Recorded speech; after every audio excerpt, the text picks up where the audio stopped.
Radio.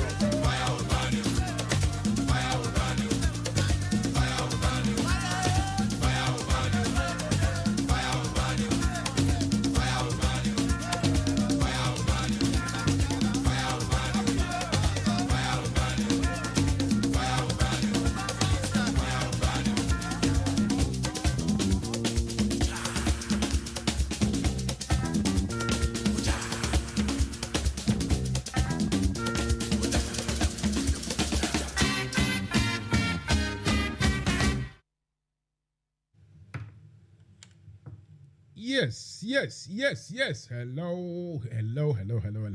Welcome to the show. Welcome to NFM Radio. Welcome to Mansa Musa. The program is Fire Will Burn You. Another beautiful Monday evening here in London. I hope whatever you did today or whatever you are doing, I hope you are winning. Another beautiful Monday as such. It's all the time for us to do a little bit more and more of the talking. Tonight, right, we will continue with politics in Ghana and politics in Africa as well. You know, that continent is becoming just a disgrace. There's no other way or any other adjective to use except to say Africa is a disgrace, because as we speak, there is absolutely, someone would say, no need for Africans to go hungry or to want in even modern day living facilities, modern day standard of living. Africans should have enough for their people to live properly. But what we see strife, when we see hunger, and we see fighting, killing. We see abject poverty. And that's what we see. A little bit of here and there, people doing business here and there. You find a bit of creative entrepreneurship here and there. But in general, Africa is pathetic. Anyway, hang in there. We'll talk tonight about what is going on. Let's go for some high life music. We'll be back.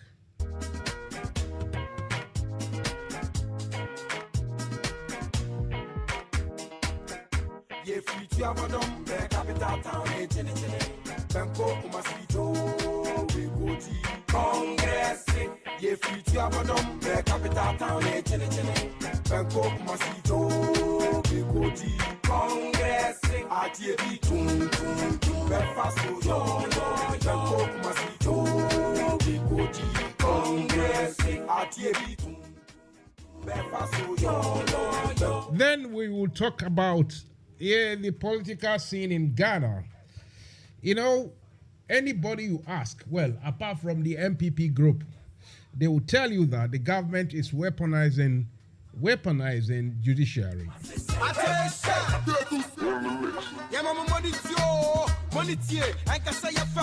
I mean, you can imagine that an MP who supposedly should be campaigning for a by-election, now he's required to attend court matters every day.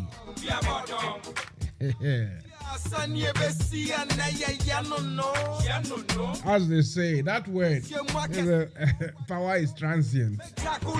If you bring it into everyday parlance, you would say power, or as they say, nothing is permanent in life, or no situation is permanent.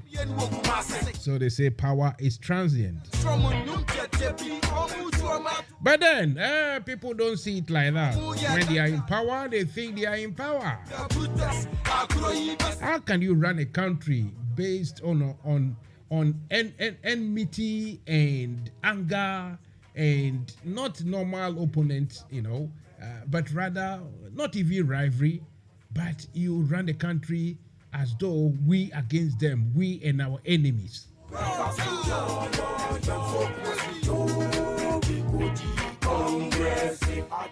the MPP group without shame. I don't know what is it, but they feel they are doing right.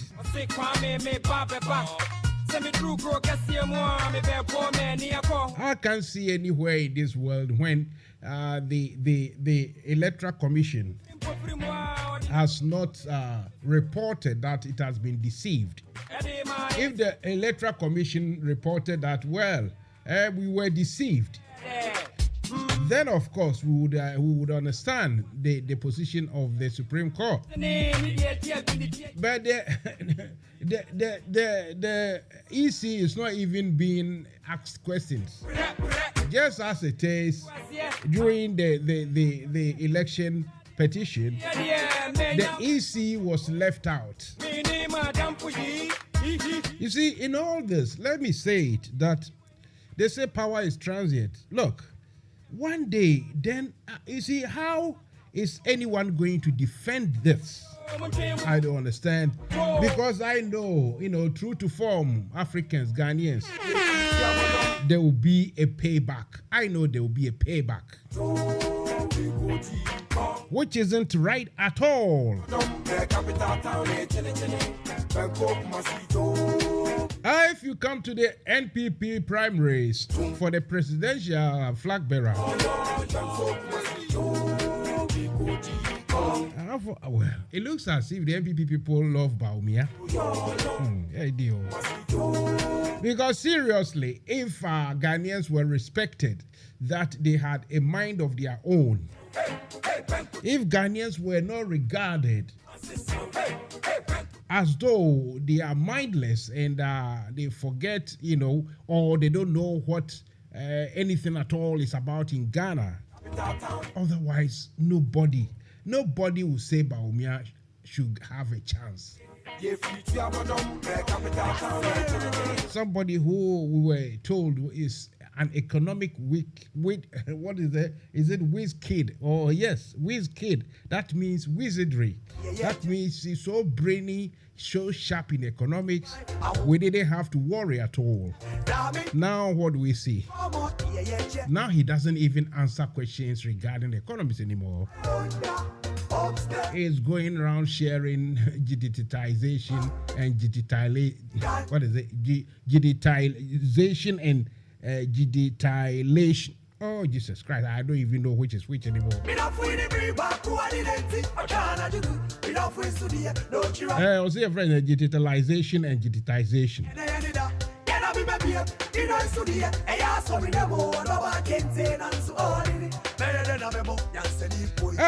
Mansa Musa.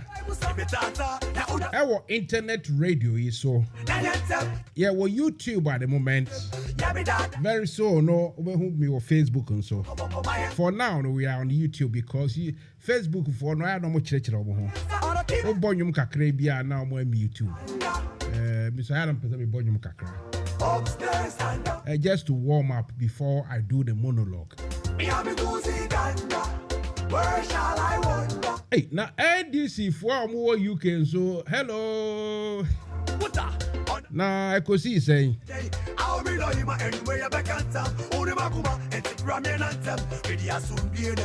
Only sir, because of the fact that some people, okay, yes, some people, but just that Dr. Joe Uswajima has bought his air time here on this platform. Some group in the NDC hate Mansa. I don't know why. Some hate me. Forgetting that I have extended the invitation to everybody. Even some have told them to come and talk for free. They don't want to come. But just because someone has paid his monies to come and expose himself, to come and introduce himself to his people, and when you be no time, it's a fact. You be no time. A bit more person may ye you, Matty. For me, I mean, town will be. I'm not competing with anyone, none at all. No competition, no. Where shall I wander? Upstairs and downstairs, in my little chamber, me have a cozy gander. Where shall I wander? Anti-Mutie Fire will burn you. Coming to you from NFM Radio.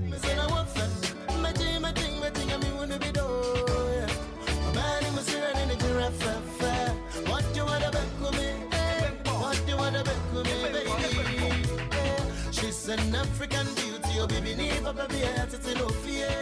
Into me, and I empire on the side, I'm a you know that's yeah. And come up and I'll go fear. My guy, no idea. My guy, no idea, baby. And TV, Niba, Sawada, Sawada, Modansa. Bibi Niba, Sawada, Sawada, Modansa. Bibi Niba, Sawada, Sawada, Modansa. We are me.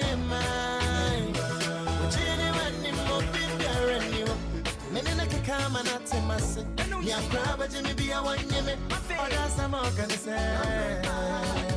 And I promised on my honor to be faithful to my lover. Many ninya, minya, mini day.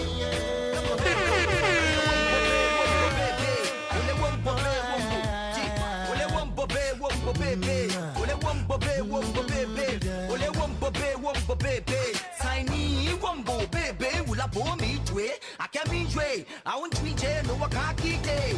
Okay, I want to see Sunny Ole, Nami and baby. Ole man will look at your hand low flow. I get your hand lobby a hoton. The Gankaboni and Mokoba, King Kong, James Tabaka, Bolin, I'm a little bonton. Come on, Sumate, Henry Sumayo. No one at Babel, no one at Papa, Lempa. I got Gianna Niji, I tell you, Lenkaboye for no one cha-cha, Lenka, wumbo baby. I let you near, don't wumbo baby. Lobby low, Miss Mobobo, oh, mommy blue, she not some coco. Lobby low, Miss Mobobo, oh, mommy blue, she not some coco. TV Niba, Sawada, Modansa. You can't be Niba, Sawada, Modansa. You can't be Niba, Sawada, Modansa. We are me, mine.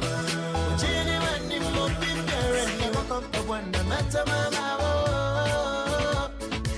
competition, no matter my yeah. Can you open in and I am we are mine. Jenny, when you move in there, Bibiniba, Sawada, Modansa. Bibiniba, Sawada, Modansa. Bibiniba, Sawada, Modansa. We are mine. Jenny, when you move in there, when the matter mama, Sika competition, the matter mama, yeah. Can you open it and the Maya mama? We are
somebody like Olu Mambo get here.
NFM Radio.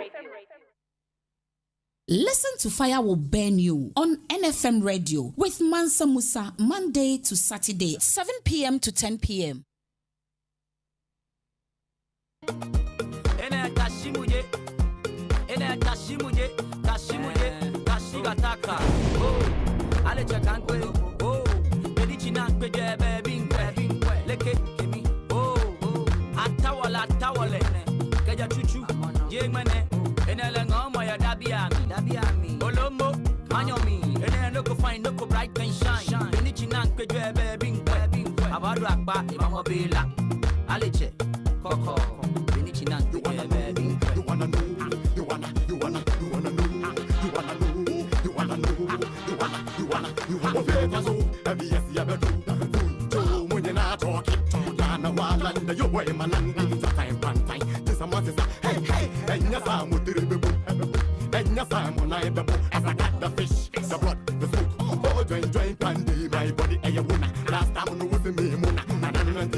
wanna fake that shit, man, yes, I know they have no problem. Yeah, me feel like make it on the papa, compare the friend. I know they have no problem. Yeah. Honestly, me the nika, so up in the sick still. I know they have no problem. Yeah.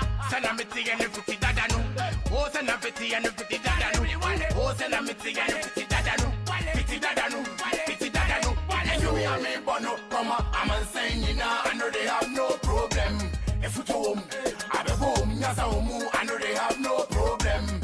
Send a miti and the fiti dada no. If it's so, I know they have no problem. And you and me, bono, come on, I'm saying you know, I know they have no problem. If you home, I be home, yes, I know they have no problem. Send a miti and the fiti dada no. If it's so, I know they have no problem. I'm a fool. Na bandana wasana bo we die enya samoni bia no problem it be so we die enya samoni bia no problem it be so I'm a fool munya suntio na bandana wasana bo we die enya samoni bia no problem it be so we die enya samoni bia no problem and you me and me wanna come I'm saying you know I know they have no problem.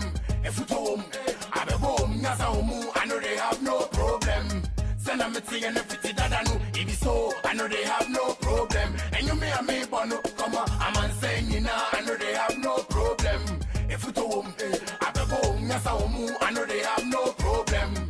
Send a miti and the fiti dada no. If so, I know they have no problem. Send me kind of mwaka, wale, me kind of mwaka, wale, me kind of mwaka, wale, me kind of mwaka, wale, send me kind of mwaka, wale, me kind of mwaka, wale, me kind of mwaka, wale, me kind of mwaka, wale, and you me and me, bono, come on, I'm saying you know, I know they have no problem.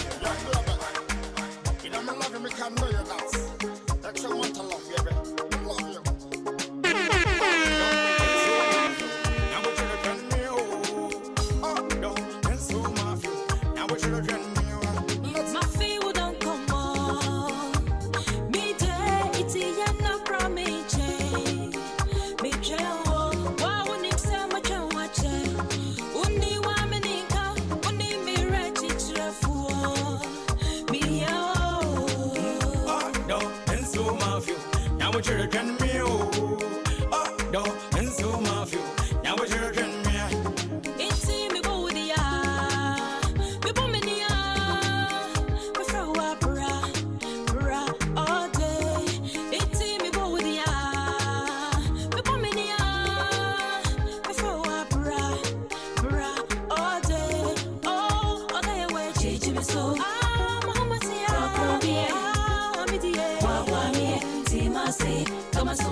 It is high life music. It's so beautiful. I want to continue. I want to carry on just listening to the high life music, but we need to talk.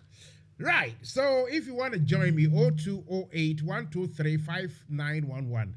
That is 0208 123 5911 or 07876 251 261. And that is 07876 251 261. And I would definitely let you in. Right. So tonight is all about what is happening in Ghana. And what is happening in Ghana is that it looks as if there is a tradition, a certain phenomena going on in Africa politics, and that is most African, in not most, but quite a few, a sizable number of African countries, the ruling incumbent, the people in charge, somehow are using their influence or their power in controlling. They have the control over who to appoint to be in the Supreme Court, the big judges and everything. The government of Ghana have the power, or the president, is all in charge of appointing someone to look after the EC, Electoral Commission, and most government institutions. Crucially, an institution like the judiciary, which is supposed to be, separated, let's say separation of powers. I mean, should be genuinely neutral or genuinely objective when it comes to, especially things to do with politics. Objectivity should come in when dealing with the law. And so one would expect that the people at the helm of affairs, the people controlling, people running our judicial services would be, mindful of their position in society. I tell you what, in Europe or advanced countries or enlightened countries, not even advanced, some countries are enlightened that, even though scientifically and technologically they might not be that good or great, they might not be competing with the big guys, but they are enlightened. And such places, the very nature of the jobs, the very nature of their position, doctors and judges must be very mindful of the position they hold, the sort of power they have. Judges and doctors. That's why here in Europe, even when it is proven that genuine mistakes had happened, when something concerning medicine or health, even when it is proven that some mistakes have been made, they make sure those who have, created or caused those mistakes, mistakenly, even if it is, those people are not left, to sit free, or they are not just, pardoned or left to go free. In the very least, they lose their positions.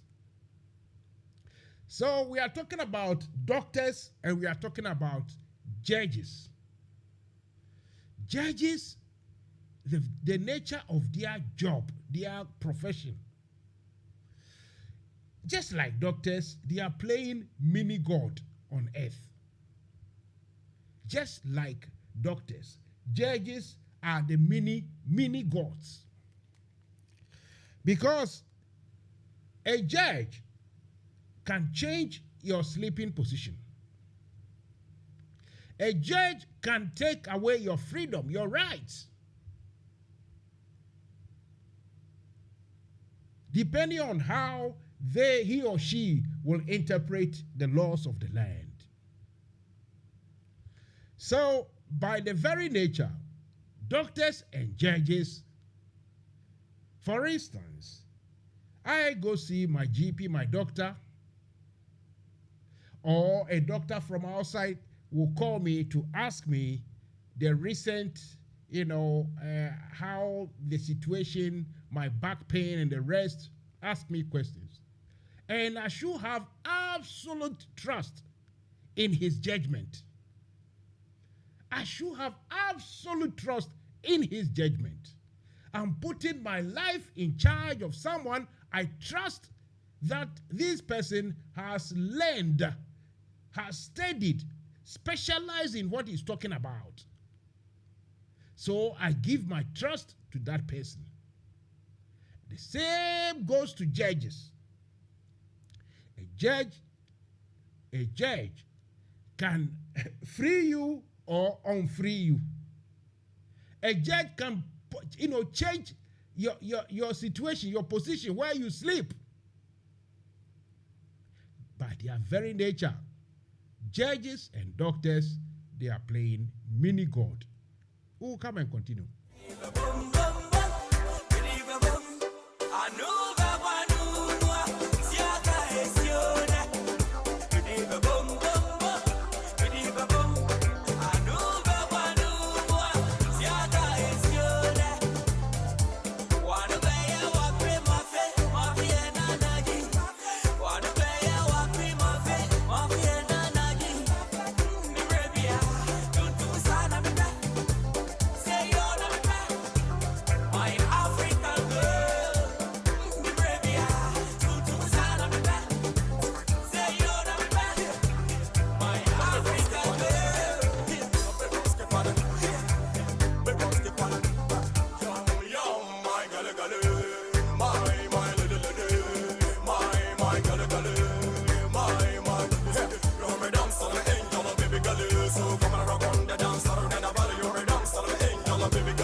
think you remember, all of you, or most of you will remember this song in the early 2000s. These were the high frequencies. You see what I mean? You're listening to Mansa Musa. The program is Fire Will Burn You. Tonight we are talking about the work of judges and doctors. Judges in particular, because it looks as if it's not only in Ghana, about 3, 4, 5 countries that I know in Africa. It looks as if the incumbent people in charge, people who are running the country, the government in those countries are using the judiciary as an instrument against opposition. And this, as I've said, it is the breeding ground of serious problems. Mr. Green, Tina, wa, Abus Keleke, Sikabesa, now Baha, to the beat, yeah, 1, 2, 3, Mr. Green, Emma Minusio, dear, Unimedu Crucio, and Numeri, Isia Edo, one on echo, Hine, Eya Trumoka, Numeri, Minusio, Eya Trumoka, Numeri, Minusio. So go miss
You are listening to Mansa Musa, one and the only. We are talking about judges and, to a lesser extent, doctors. The reason why I'm talking about judges and doctors tonight is that by their nature, doctors and judges are mini gods in any given situation. Mini gods, because what I'm saying mini gods is that they are playing God. Because, like I say, I go to see my doctor and I'm supposed to trust him completely, give my life, put my life in his or her hands. Completely. I don't have to doubt his or her integrity at all. Same goes to judges. And given that we are reading about a former or retired judge actually confirming, either confessing or confirming that some judges are prone to be, they are prone to what we call illegal or unlawful influences. That means some of them do collect bribes, inducement, and what have you. In order, and those inducements are meant to influence a decision or judgment or a ruling. And given that a judge can change your sleeping grounds, they must get things, absolutely right. Nothing but the correct decisions must be made, or a ruling has to be made.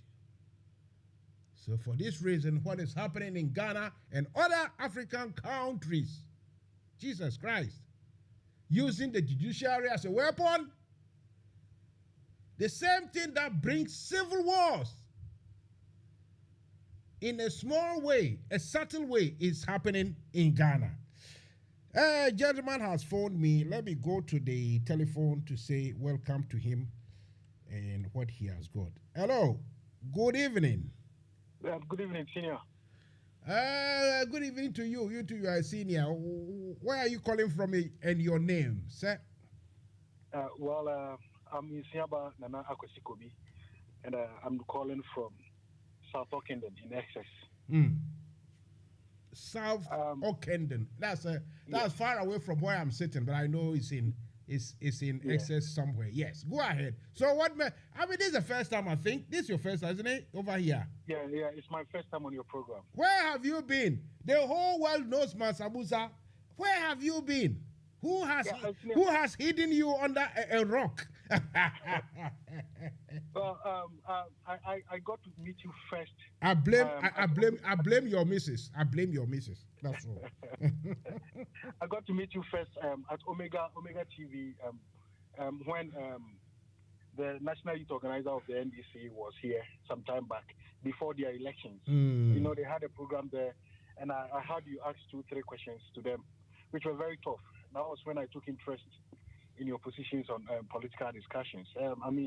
I could see great impartiality in what you do. And that is what we seek. And as a journalist, you should always take that neutral position to make sure that you are simply educating and giving out nothing but the truth.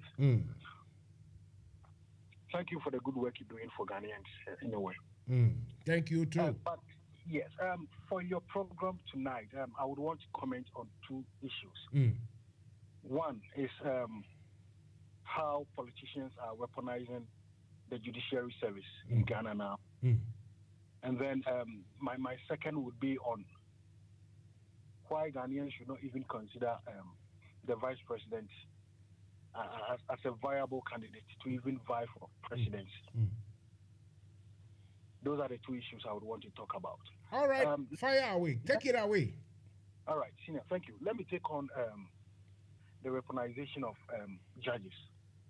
Senior, if you could remember, Ghana, we are coming from a history where some time back we had judges being killed. And if you listen critically to allegations that were raised around the time, it is not too different from what is happening now. So one would have expected that the modern crop of judges would have taken cue from what had transpired some time back to be sure that they deliver justice and nothing more, and that they could be independent enough to do their work. Not too long ago, we had an Chief Justice tell us that, well, now she's out of public service and that her mouth is no more gagged. Aside this, before the president of Ghana took reins as the president, during an interview, I mean, it was an IA debate, I quite remember clearly that the president said when he comes, he's going to employ the tactics or the modus operandi used by ace journalist Anas Arumia Anas to fight corruption. Unfortunately, it is the opposite that is happening. Now, if you are in Ghana and you would want to be on point always, if you would want to say things as they are, then you become a target. Manasseh Azuri Awuni have had to run for his life. Anas Arumia Anas is now being bombarded with court cases here and there. So the person who had promised us some time back that he was going to fight corruption is now rather fighting against anti-corruption crusaders. Well, talking about people, corruption fighting them, recently, let's not forget about Professor Frimpong Boati. Yes. Now it is the judiciary. Let's go back to the Asenov case here. Here is a gentleman who has lived most of his life outside Ghana, and he feels well. For me, I'm an accomplished individual, but there are people back home I think that needs help, support, and development. So let me get back home, help rebuild my country. The man comes in. Elsewhere, people are being encouraged to take up public service. But in our case, we are rather putting impediments in place to avoid people. And you know, it is more of a cabal or a cartel. They think that, well, these people, they do not think like us, they do not act like us. Let us not get them into our political sphere. Because if they come in, it is going to create problems for us. Our entrenched positions would be threatened. It is exactly what they are doing. Look, there are more criminals in Ghana who are facing criminal charges. Some of them, over a year, have not even been to the courts. But here is a man who is campaigning, who is contesting for a seat. And yet, a judge deems it right to push for an assertion that case must be run on a daily basis. If not for political expediency, if not for unwanted advantage to be given to an individual, why would a judge in his right sense make such a proclamation? Well, what do you think that is? Maybe the judge feels that the case should be heard quickly. Why should it be held quickly? Senior, why should it?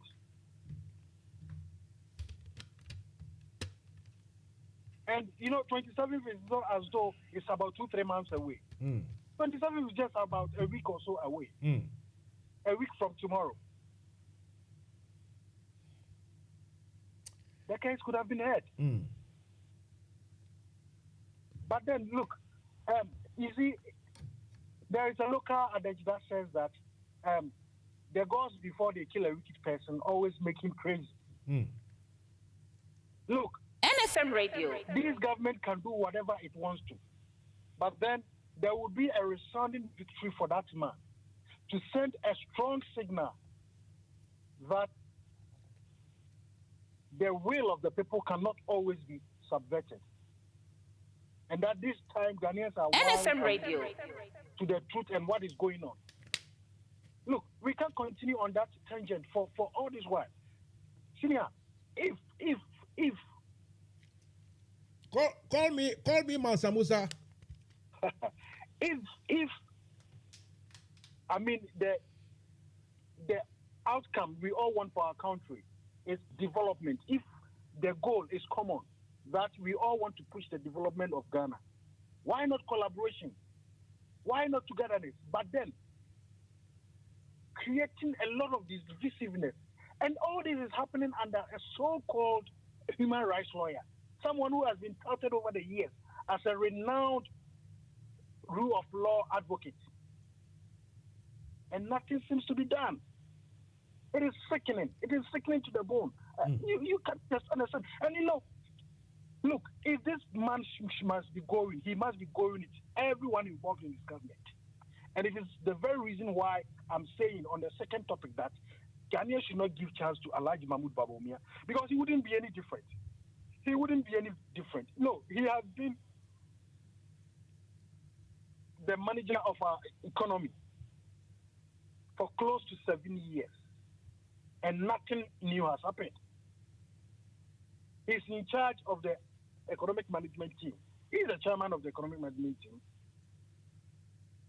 But now, you look for him, you don't find him. He's now rather become an economic risk, as you put it earlier on.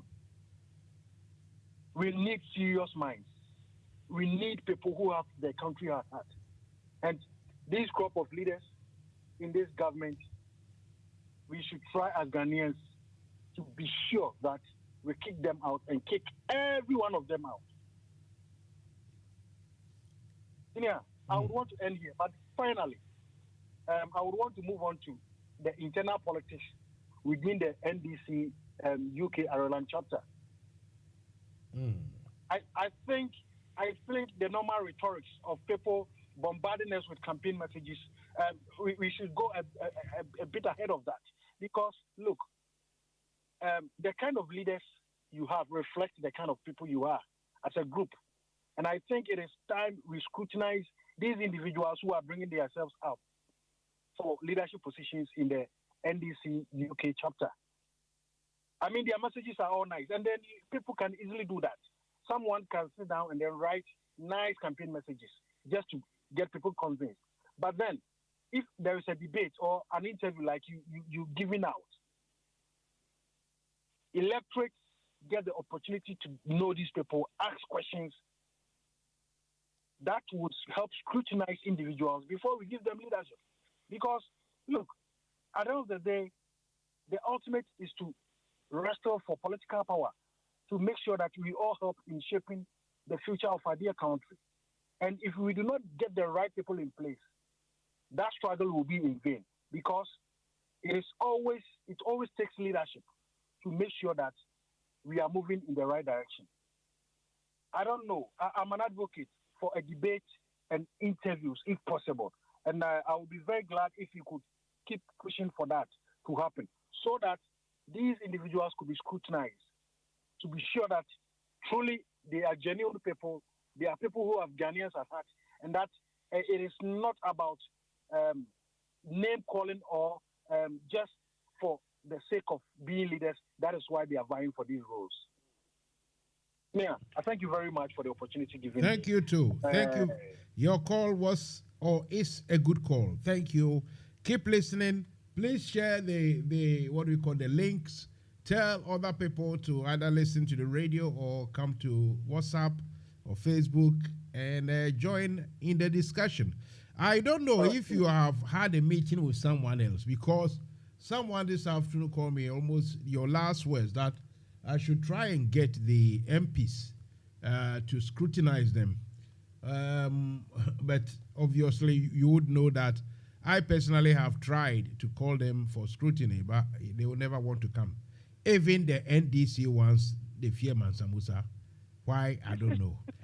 No, I mean, if you are a leader and you feel that you have the country at heart, you have a vision that you think could drive development, could get people out of poverty, why should it be you would even be the one seeking for avenues to put your message out there?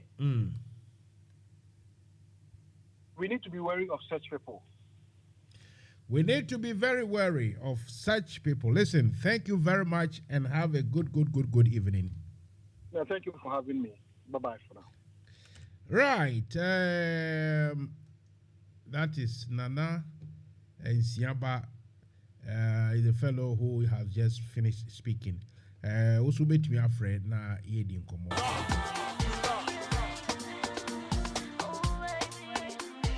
Apietus in the mix.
Fly, won't fly.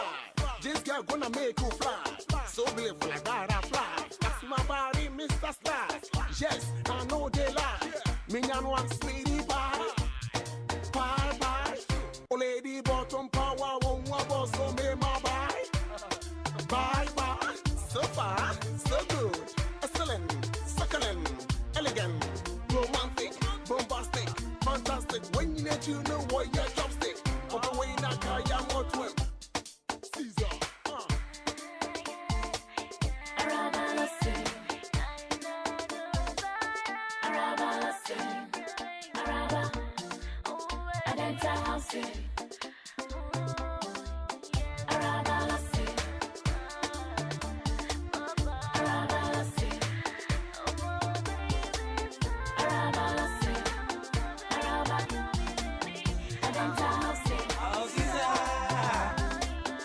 Shorty from Guyana, so pretty like Diana.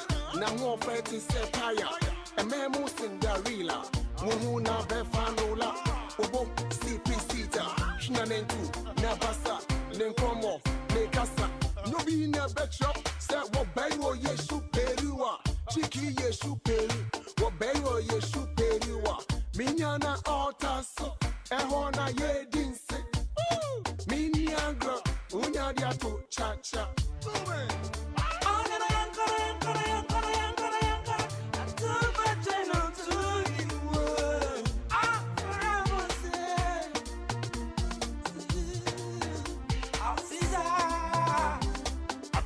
In the mix.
When you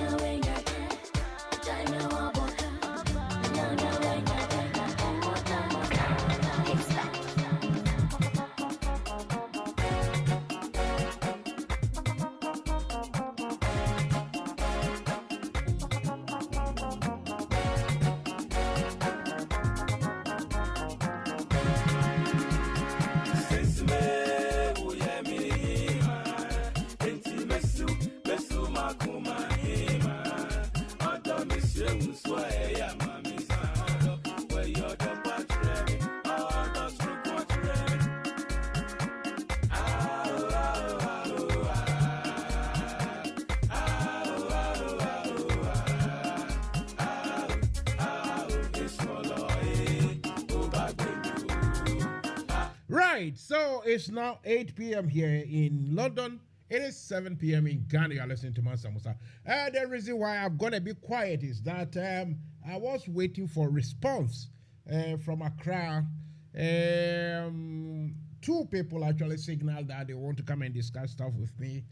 I'm calling them now, and one of them is saying, can I call you later?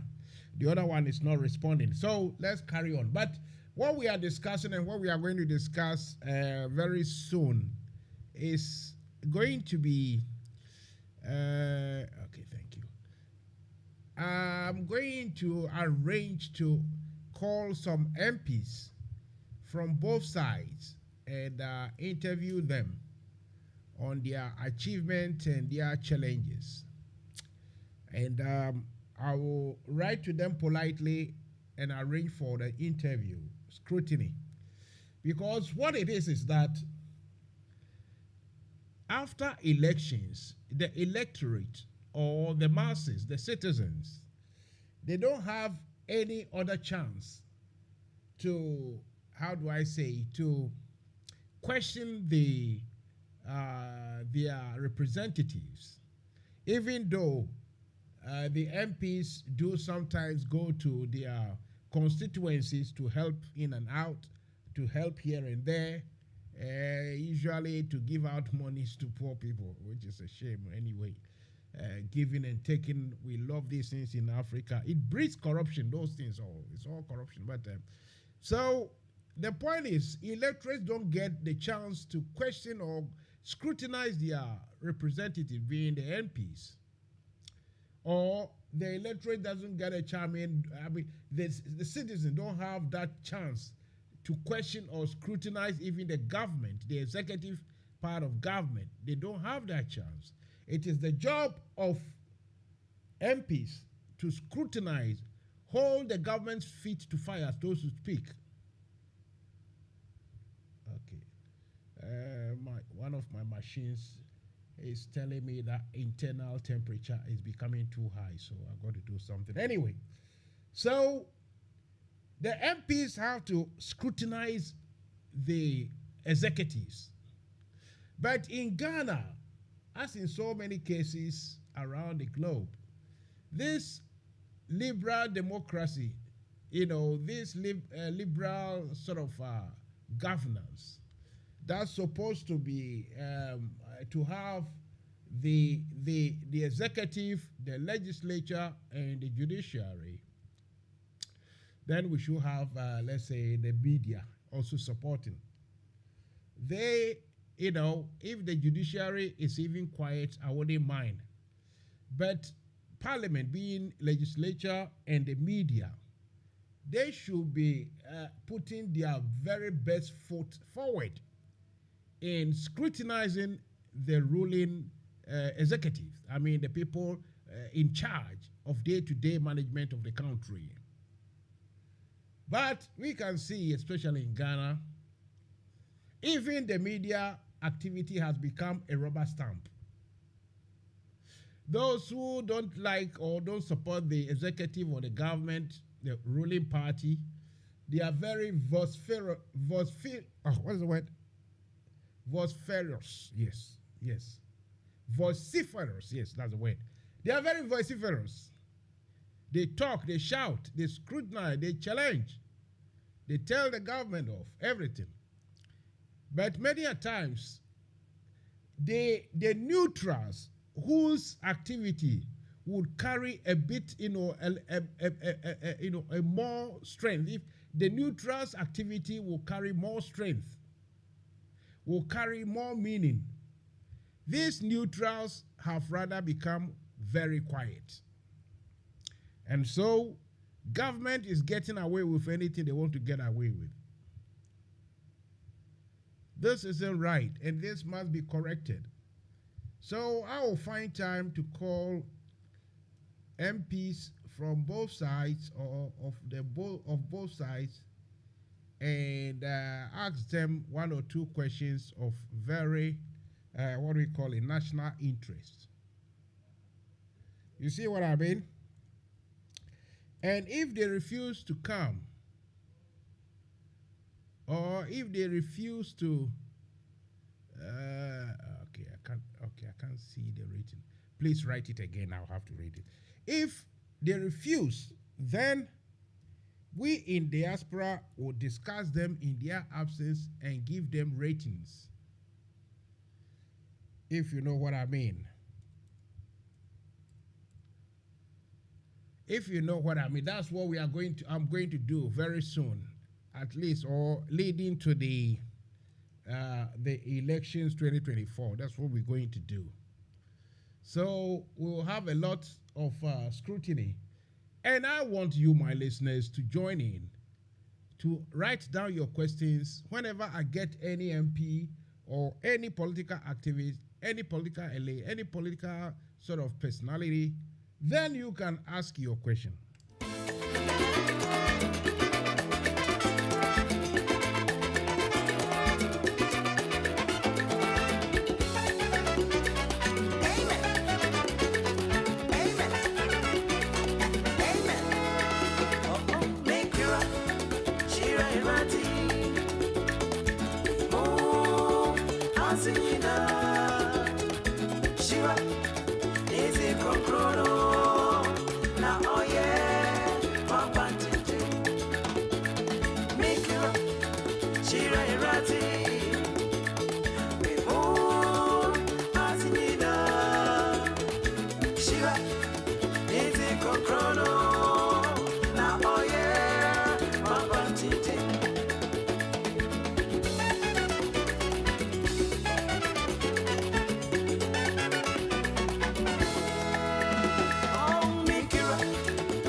I love this song by Tego Sisters. Very beautiful song called Shirano. In fact, I think 2019 or was it 2018, I interviewed is it the little one or the big one? I don't know. But one of the Tego sisters, and she was very lively, very articulate, knew what she was talking about. Very good singers, a beautiful, beautiful voice and everything. One of these days I'll call them again. Maybe we'll have a chat or a banter. But now though, let's do politics. Let's talk politics. And as I've been saying, the situation, and this situation, please don't get me wrong, it's not happening only in Ghana, but about 4 or 5 African countries, maybe more, where the incumbent, the ruling government is using a very potent tool, instrument known as the judiciary to effect, to disadvantage the opposition. It's happening. And given that such, as we say, in CC, or the injustices of such actions, it all end up in unpleasantness, i.e. civil war and the rest and the rest and the rest. I don't want to call it civil war. I usually have my own term. I call it the final showdown. If we don't take time, Ghana too can have a final showdown. But then I can, think about these things. Perhaps I'm looking at too much into this. Maybe there's nothing happening. Maybe there's not much to see anywhere, and I'm making too much of events. So I try to get, political entities, political personalities to discuss such issues with me. And tonight, I've got the PNC General Secretary, PNC, have they say in the local parlance, PNC self, it be welcome party be that. Her name is Mrs. Janet Asana Nabla. Mrs. Janet Asana Nabla, good evening and welcome to NFM Radio. Good evening. How are you? I am raging. I am boiling. I am everywhere. I'm radiant. In fact, if you leave me, I'll be jumping like a young goat. My antics will be like a young goat. Right. Yeah, putting my antics aside, how are you two? I'm fine. Oh, I hope you are fine. Well, we in London, everything is nice, and when there's summer, summer brings out the smiles in everybody. You know, the beachy, the pretty, everything is nice. So what else can go wrong? But we are not here to exchange pleasantries. But PNC, tell us, what is PNC? Is it party, no money currency, or what? Sorry about that. What is PNC? What's the name of the full meaning of PNC? Let me greet you and your listeners this evening. PNC is People's National Convention. The PNC is a political party that was driven from the PNP. The PNP was a political party that came into power in 1970. That was 1979. And then it was able to be in power for less than 2 years before a military coup d'etat, that was the PNDC, took over from it. The leader of the PNP was Dr. Hilary Liman. So after that, the PNP was converted to PNC. So we are from the CPP. The ideology is from the CPP. So we call it the Nkrumah Liman Igala tradition. The Nkrumah Liman Igala tradition. So that is all about. That's all about PNC, and we are the coconut. Our symbol is the coconut tree. We've been telling people that the coconut, when you are tired, you can sit under the coconut tree to rest. If you are hungry, you can take some of the coconut and then break it. There's food there for you to eat. And then if you are thirsty, you can be able to drink the water and quench your thirst. So that is the PNC for you. It's a political party that have contested all the elections since 1992. In fact, we had 4 parliamentary candidates. We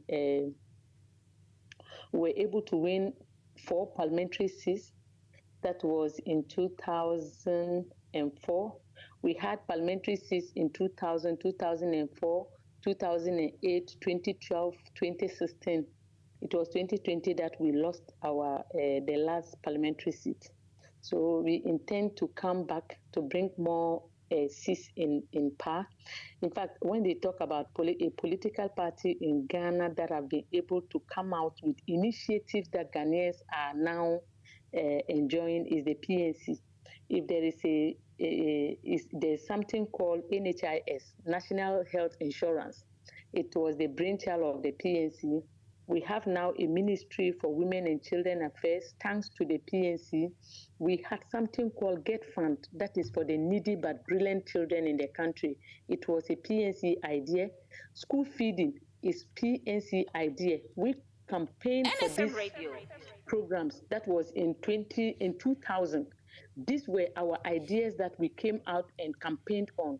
Although we were not able to win power, the party that came to power was able to implement these policies. And Ghanaians are enjoying as a result of our policies. So we are telling the people of Ghana, if we have all these good initiatives, why don't you vote for us so that we can be able to implement it well, instead of other people taking our policies and not even working on it like the way we wanted it to be. So that is the PNC, the People's National Convention for you. Respectfully, can I call you Janet Asana? Is it okay? Oh, that's okay. Okay. Let's deal with the metaphorics a bit. Given that Nkrumah wasn't the type to sit under a coconut tree, Nkrumah was a go-getter. You know, he moves. He wants things to be done. either spiritually, physically, technologically, scientifically. He was moving. So why do you choose a coconut tree and sit on it? You see, we are not sitting under the coconut tree. The PNC have worked and have continued to work. I've told you, we have worked and have continued to work in our electoral processes. We have campaigned as we have never NFM done Radio. before. The difficulties that we have as a political party is that the two political parties, NPP and NDC, that have alternated power within themselves, have made it more and more difficult for any political party to become a third force.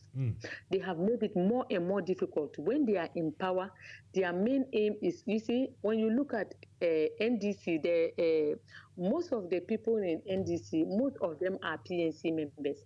Even the NPP, you look at Dominic Neatwood, you look at Ambrose Derry, you look at a whole lot of people in NPP, they are PNC members.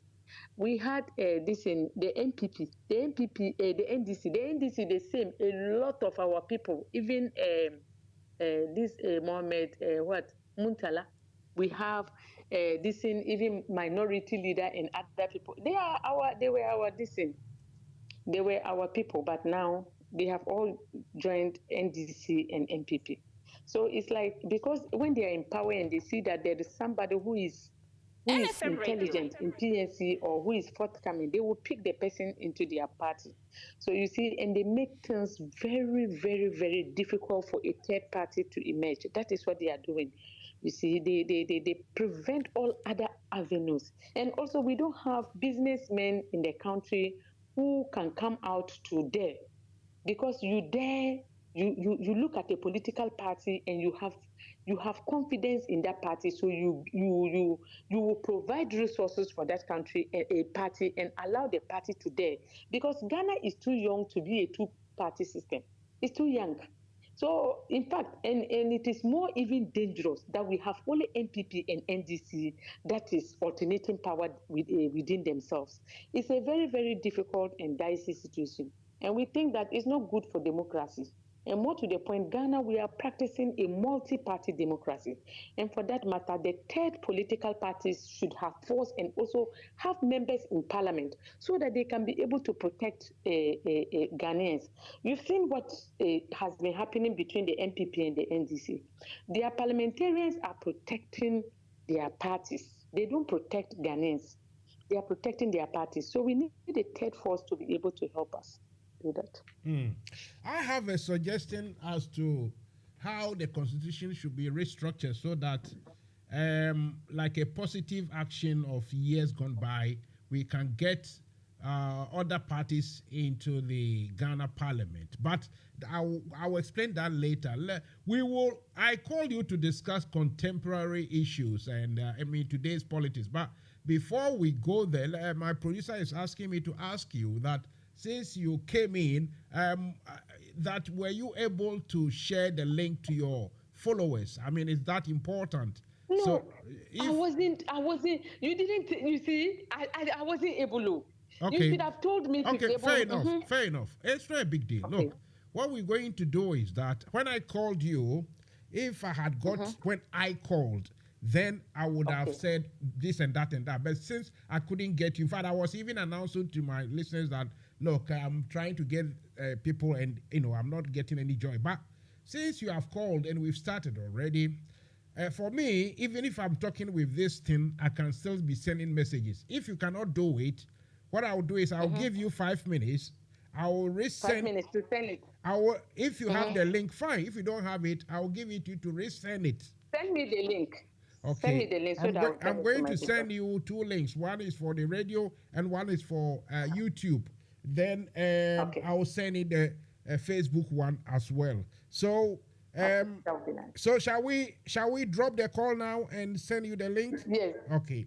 I think so. Let's do that. About 5-10 minutes, I'll call you. Then we'll continue because we need to talk a lot about your party, the PNP, and whatnot.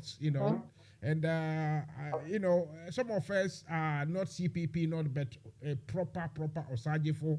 I am Nkrumah is proper, not about CPP or anything, because the CPP too, there were a lot of criminals those days. So anyway, they betrayed Nkrumah, I know. So we will discuss, but let me give you those things, send them over, let your people listening in, tune in, everything. If some people want to call, I've got studio numbers there. One of them is a WhatsApp. They can call that number and talk to me, Mansa Musa. So I will speak to you later. Okay. Right, the lady I was speaking to, her name is Mrs. As you saw, we call the full name is Mrs. Mrs. Janet Asana Nabla, and respectfully said I can call her Janet Asana. Right, so I'm going to switch to a bit of music whilst I send the links to her. Then, after which, we will come back to continue. You know, so.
What a music, what a sound, beautiful, beautiful sound and song by the Tego sisters. This is or was the studio version, and you can see the musicians and everyone, practicing and playing very beautiful music. Anyway, this is Mansa Musa too. I am here sitting on the captain's bridge, and I am driving this ship.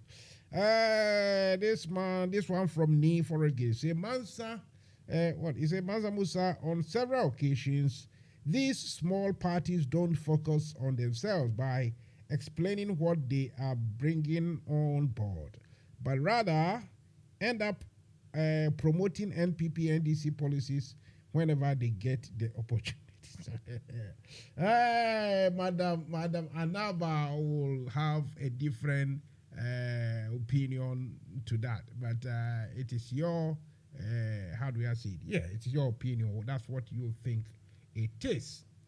So, well, any of you who also have any comments on either, you can bring a comment on Facebook or YouTube, or if you know my WhatsApp number or even the studio WhatsApp number, send your message and I will read it. If you want to join me, the number is 0208-123-5911 and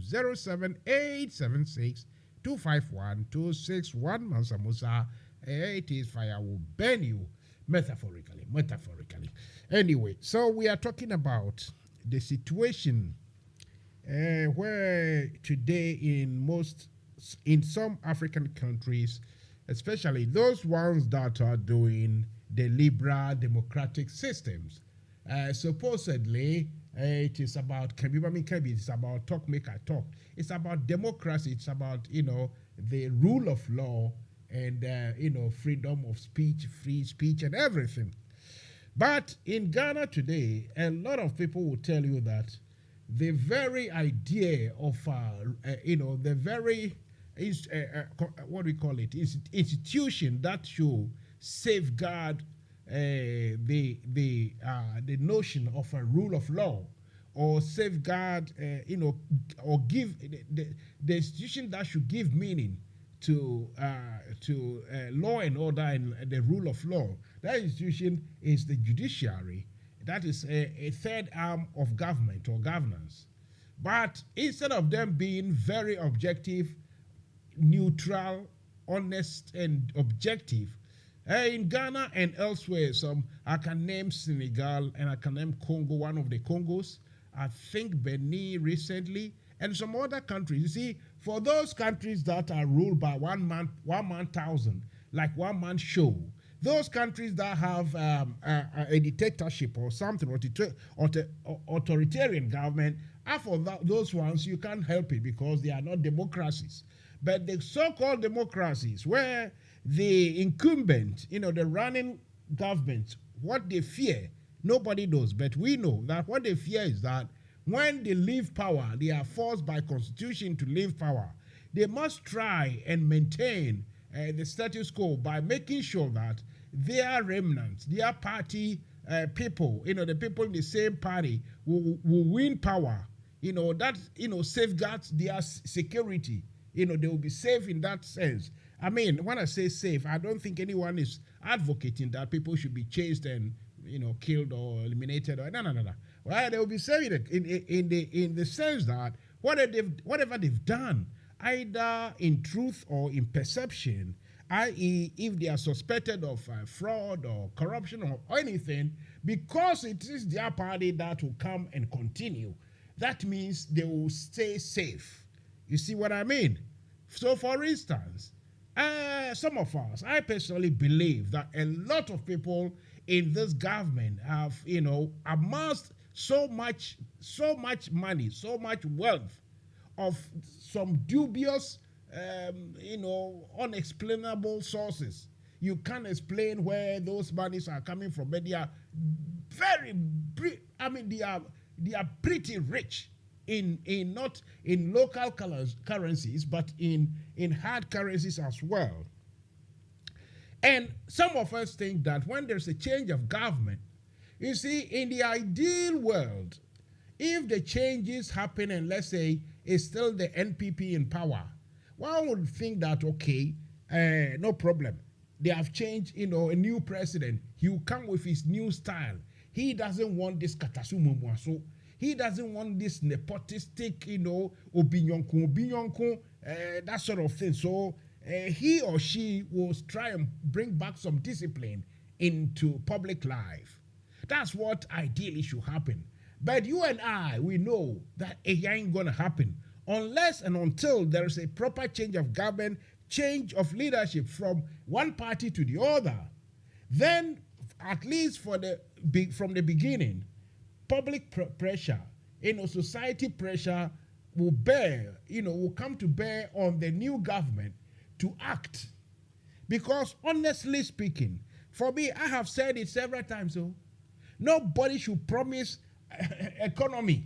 No, because we have given ourselves to the Western neoliberal economic, method.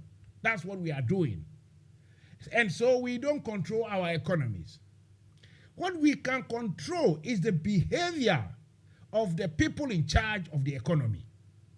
If we are able to control the behavior, if we are able to bring corruption, even bring it down 10% from today's level, 10%, then we'll be going somewhere. I will tell you that if corruption is brought down, Ghana will be fine.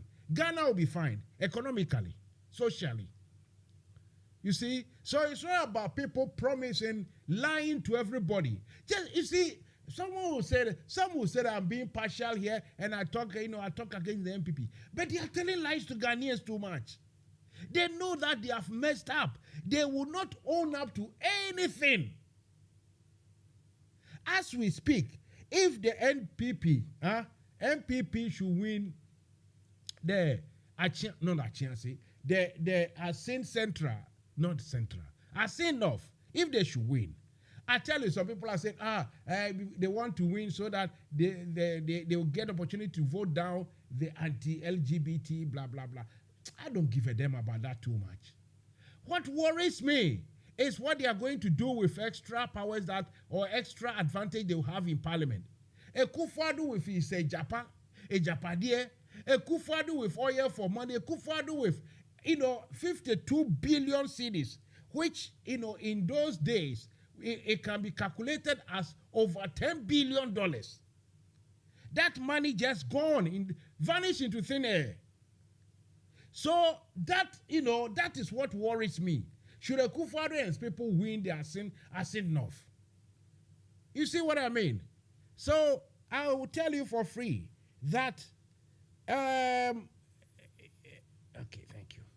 That we need a change, a proper change. And that change, that change should bring in a fresh sort of, mandate.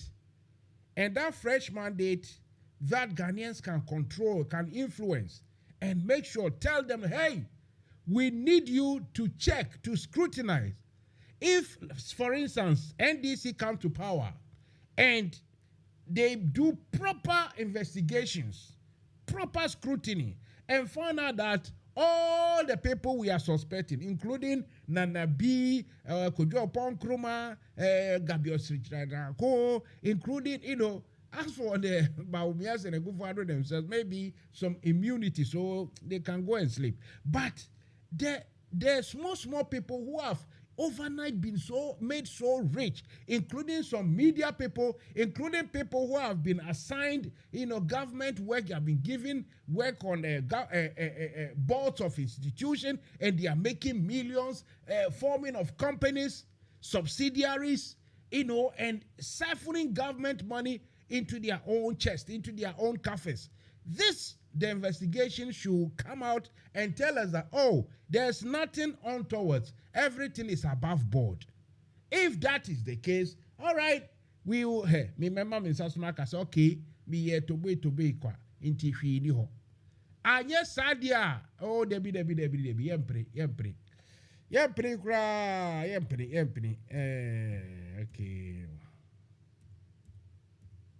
okay, he found out, okay. You see, so this is what we want to happen. This is what every Ghanaian, every discerning person in Ghana wants to see happen. It is not about a fishing expedition, or it's not about, what do I say it? Not about fishing expedition. It's not about witch hunting. It is about the fact that if serious investigation should be conducted, some of us are suspecting that people have stolen a lot of Ghana's monies. Some have been sent outside the country. If those monies, half of them can be retrieved, as we find money to pay our debt, at least those monies that we retrieve can be used to do something, for Ghanaians, for the interest of the average Ghanaian. Bobo, miti unkache. Come on, run them.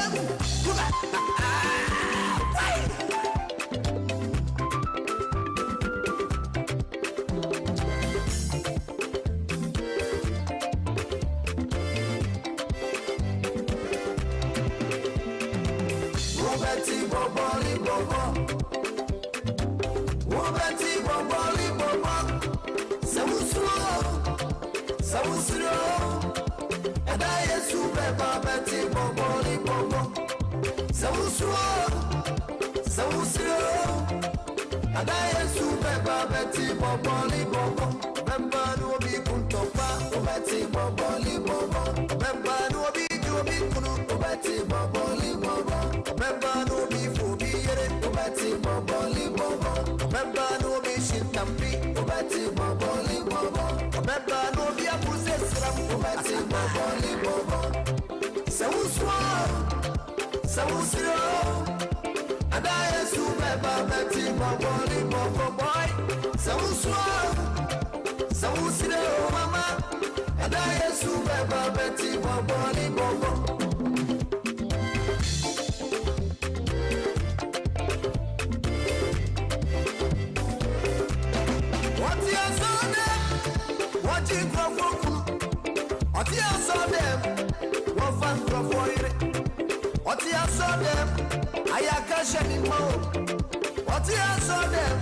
NFM Radio. NFM Radio, emu daho.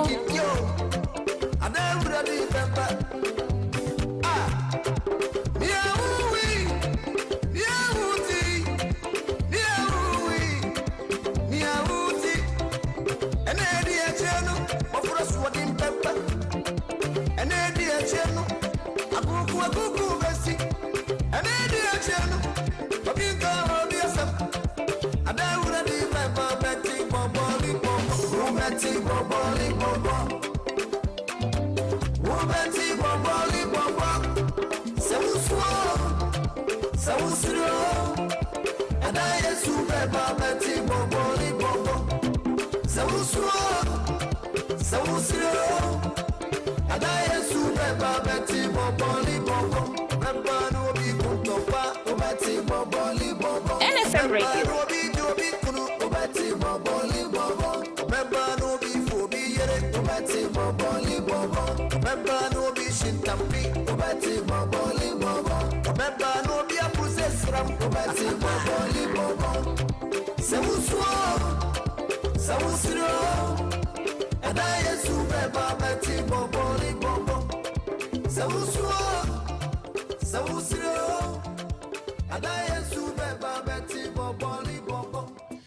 Right, Sunshine Music. I remember this song very well, and I hope you do. I think it was 2018. I'll tell you what, it's a song that them days, you know, every party, everywhere, either it's a funeral or party or anything, wake up, anything. This song was going for it, and it was beautiful, danceable one. Obeti boboli bobo. I don't understand what boboli bobo means, but you know, sometimes you got to find, you know, fancy lyrics. You know, sing along and it becomes good tunes. You are listening to Mansa Musa. It is Fire Will Burn You coming to you from NFM Radio. We are waiting for our guest in Accra to sort out his phone things, share things to people. Then when she comes, we'll continue with the discussions. But apart from the seriousness of this, you know, this grave situation where it is being felt that, you know, seen to be, you know, we can see that the government is using the judiciary to, how do we call it, to uphold its advantage over the opposition on so many issues. I mean, the parliament sits for the, what we call it, the judiciary to rule out so many things, even other things that should be in the domain of parliament alone, you know, because the parliament itself is also a court, you know, and if the parliament can interpret the, what we call the constitution a certain way, the standard, you know, parliamentary standards permit certain activities, and then the judiciary will come in and say, no, in law, it shouldn't be so. Everything is being somehow controlled by the. Some will say, well, it's not a bad thing if judiciary is controlling everything. But then, don't forget that judiciary makes some pronouncements and it becomes laughable. I mean, for instance, the issue on birth certificate. As we speak, we know that Ghana's birth certificate can be described as anything, depending on who you are talking to. If you are talking to a government spokesperson, the certificate, yes, it is a certificate. Yes, when you are born, you are given, but that doesn't make you a Ghanaian, but rather it makes you know that your mom and dad are Ghanaians, and basa. Then when you talk to NDC person, you say, yeah, we don't even understand what it means. It's tragic to say the least.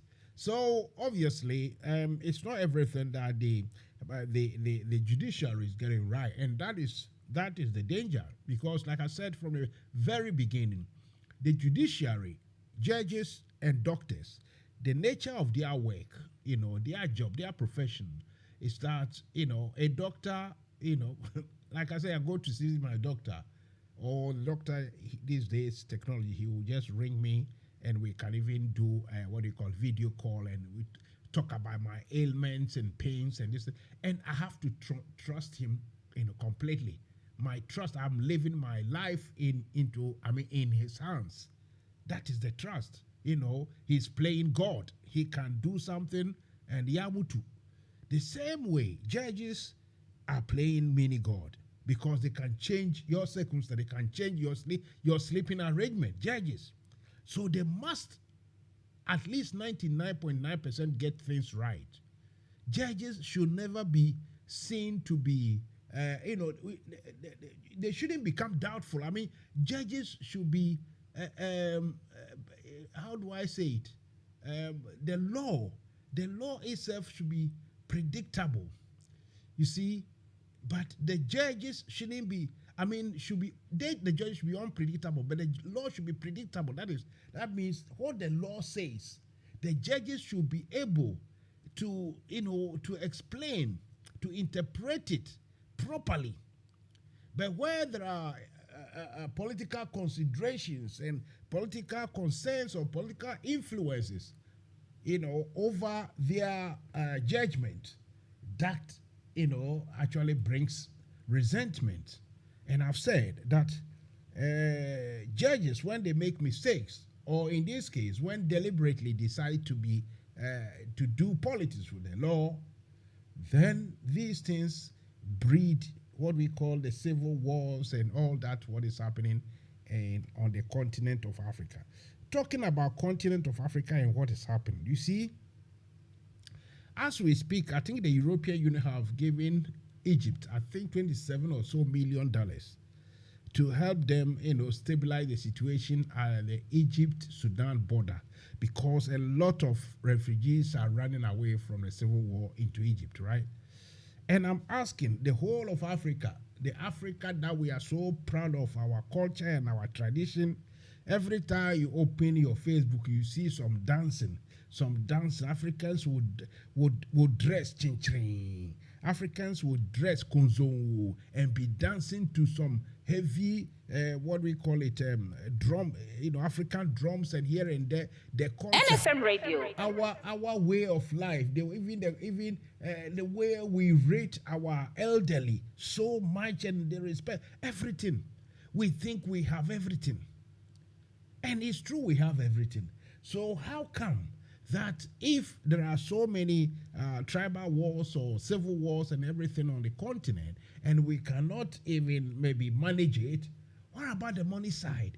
We don't have food to be sent. Africans don't have food reserves to be sent to refugees where needed.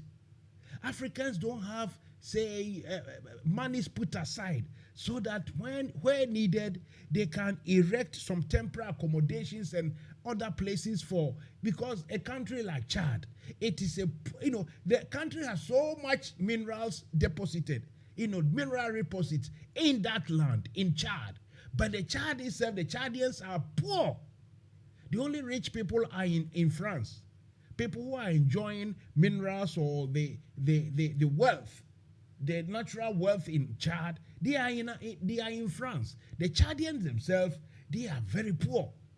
So if you can imagine about 100,000 people running away from Sudan into Chad, how can Chad, a country like Chad, manage that, that influx of people?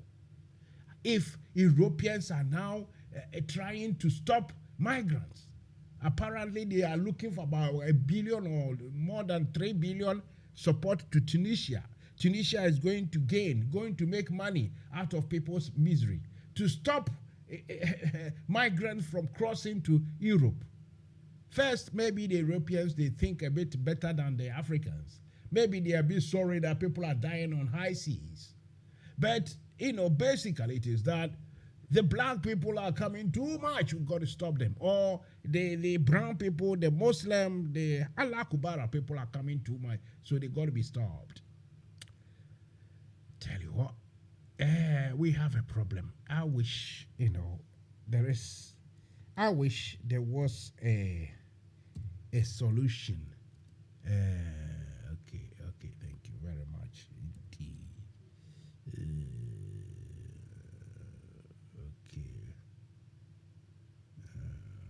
Thank you very much indeed.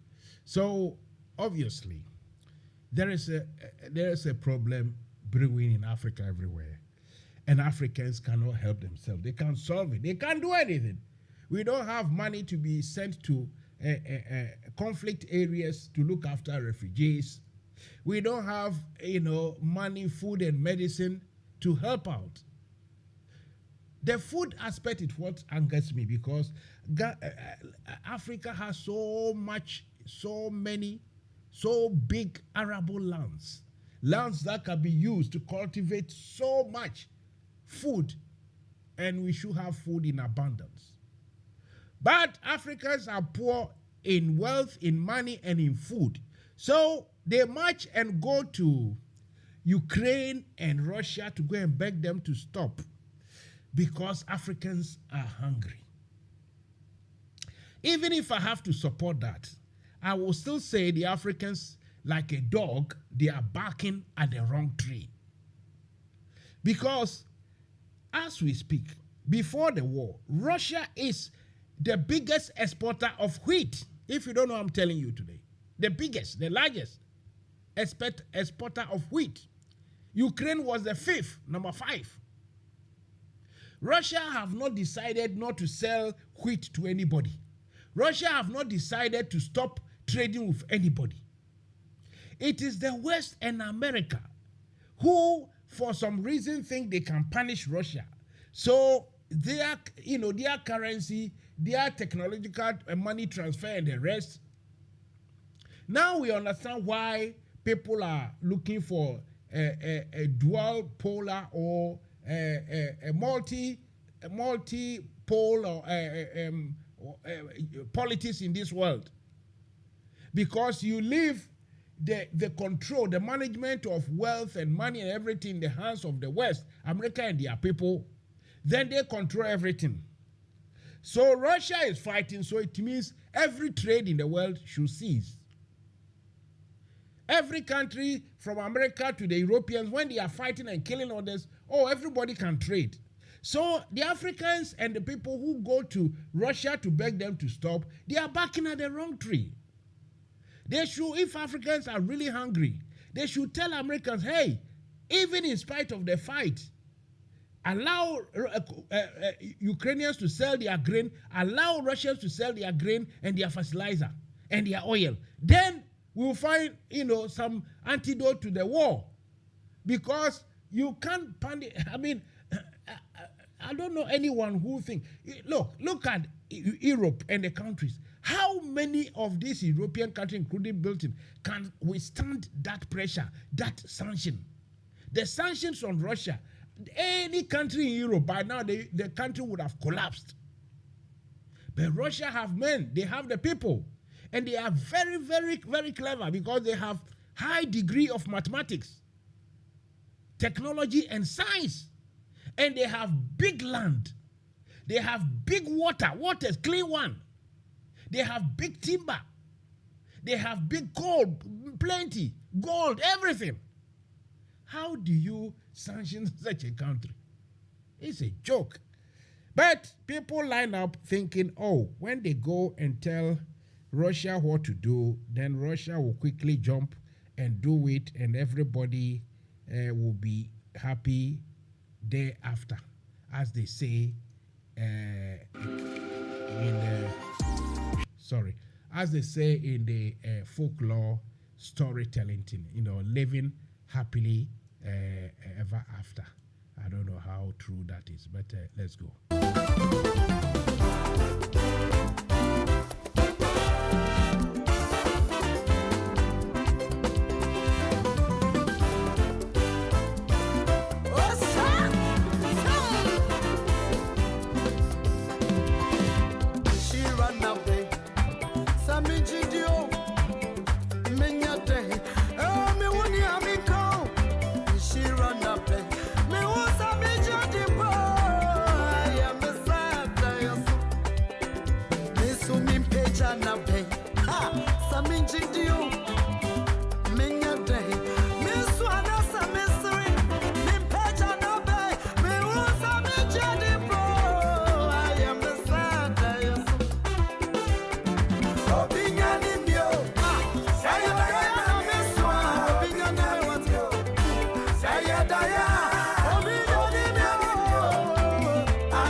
Or say, I am said that yes.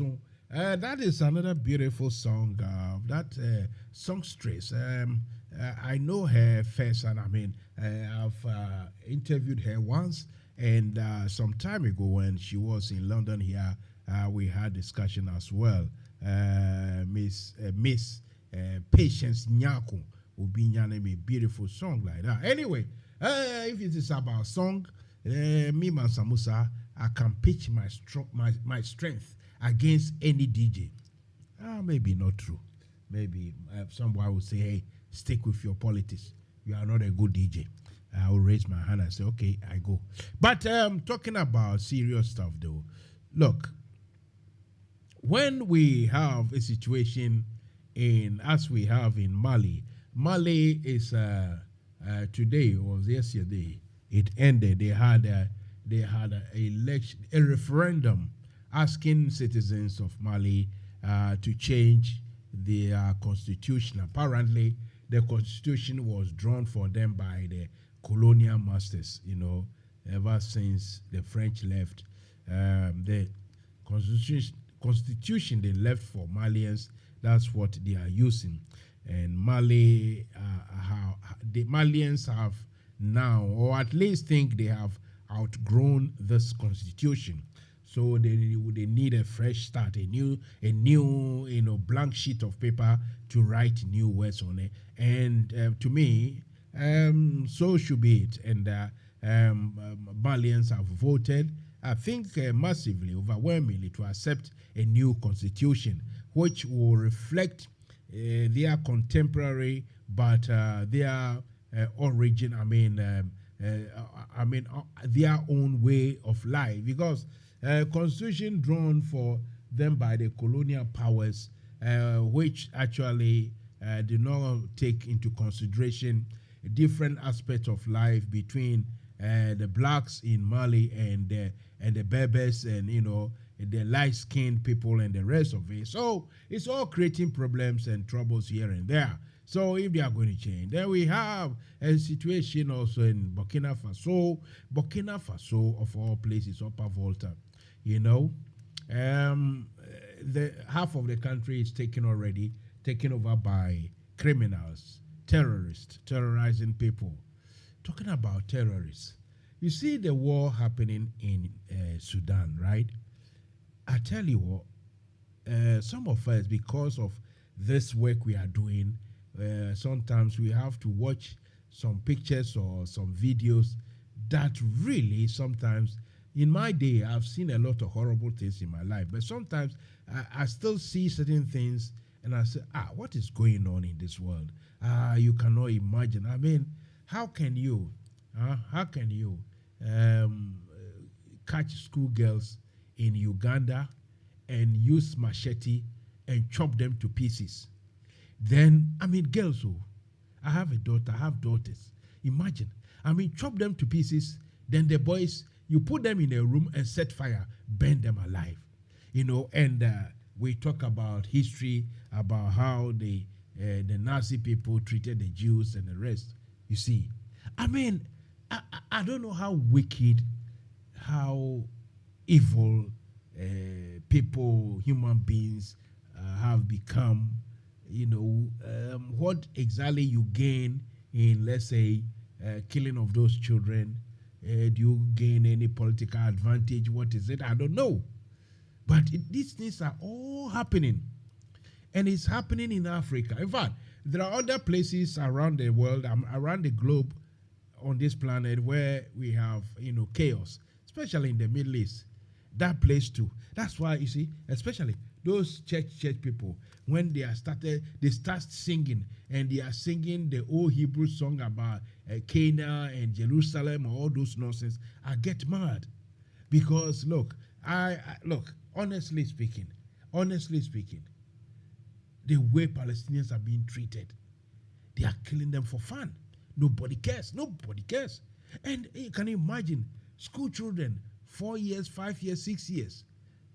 One small girl asking the mom, what's the noise? He said, your school building is being demolished.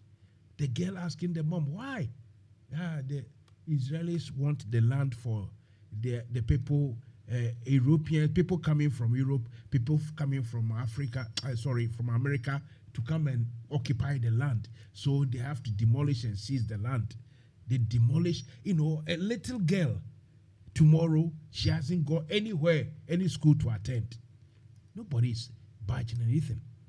But when it comes to Africa, and we have all these countries, and we have all these sort of heads of states, all these presidents, All they are interested in is to wear their suits and travel to Europe, travel to America.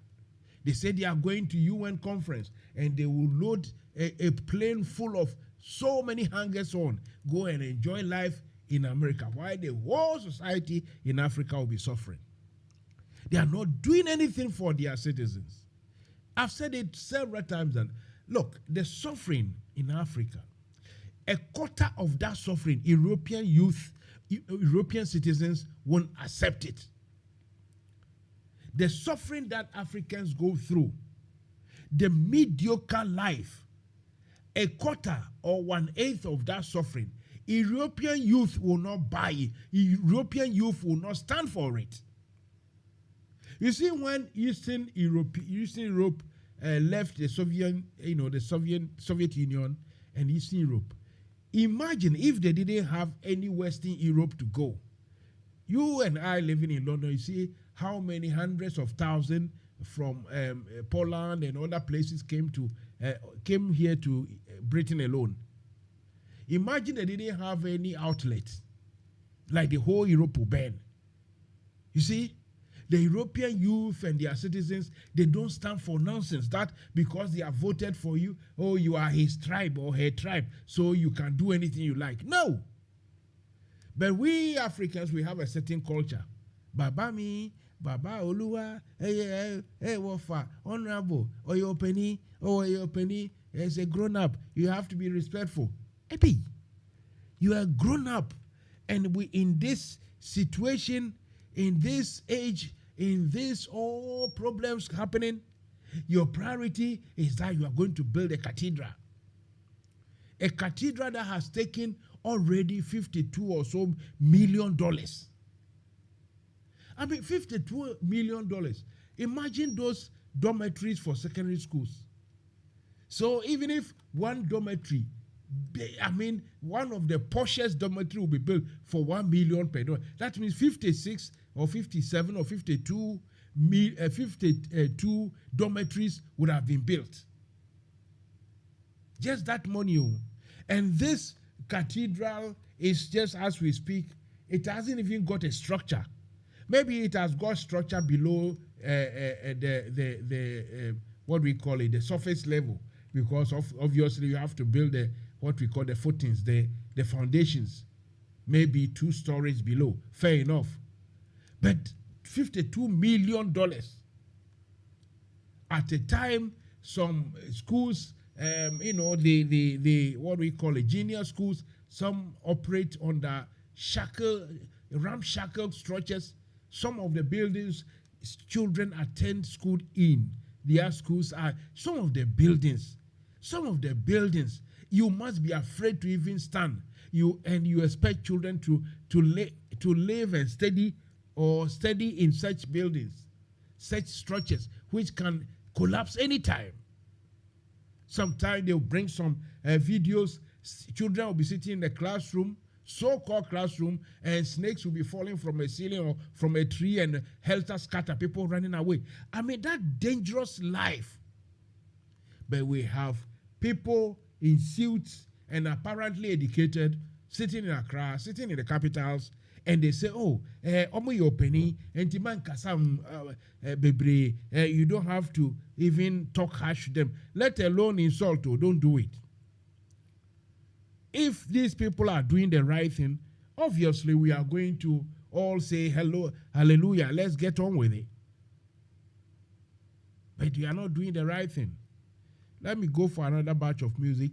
Then I will see if our guest is ready.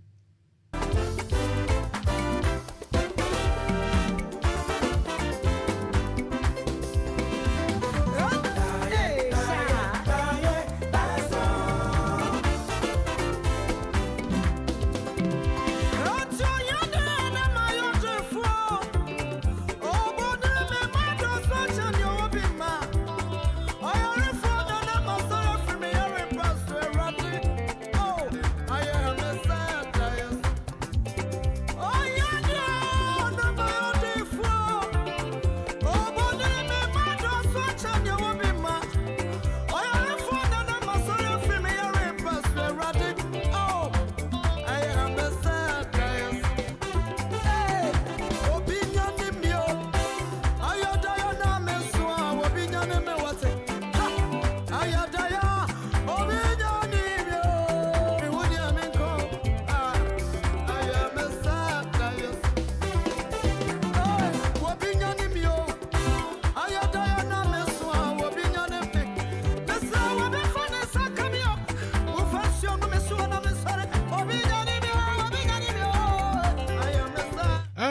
Gani from Forest Gate, he said, much as I agree with you, most of the journalists in Ghana are in bed with the corrupt government instead of being the mouthpiece of citizens.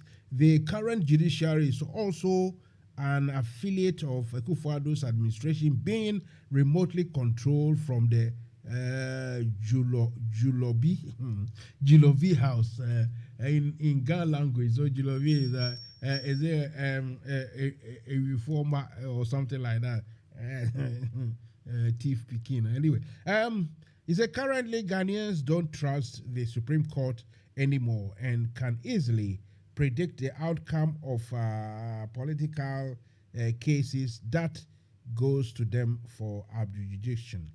I can argue with that. There's not much to argue with Ni's point over there. Let me see this one too. Okay. Thank you very much. So, okay, all right. Let's see if we can. I'm not getting any signal from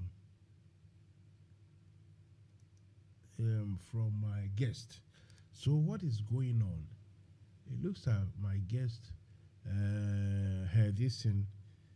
her signal is completely down. It's not, the signal isn't going through. What a shame. The conversation was going to be very beautiful until we decided that he should share the link, and now we can. We cannot get her. What a shame. Anyway, you are still listening to Mansa Musa, and the program is anyway. The program is Fire Will Burn You, coming to you from NFM Radio. The time is 21:13. That means 30 minutes past 9 o'clock. The same number or the same amount of minutes past 8 o'clock in Ghana.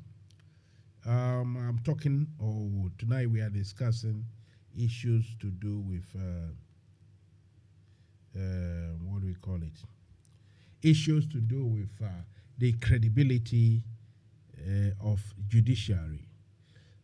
As Ni wrote, the judiciary in Ghana is gradually becoming affiliate of the government, and they decide on or they rule on issues to make the government gain advantage over political opponents. And this shouldn't be the case. I mean, this shouldn't be the case at all. Under normal, proper governance, the judges, they alone, at least if everyone is fooling about, the judges, whenever they talk, everyone listens. But today, as we speak, I've spoken to a lot of NDC people, and the response I'm getting is that we too, when we come, we go see. You see, honestly, I've already spoken to so many people. I said, look, this tit for tat thing is not good governance, and I will not condone. But how do you blame them if that is how they feel, that they have to revenge? If that is how they feel, how do you talk them out of this?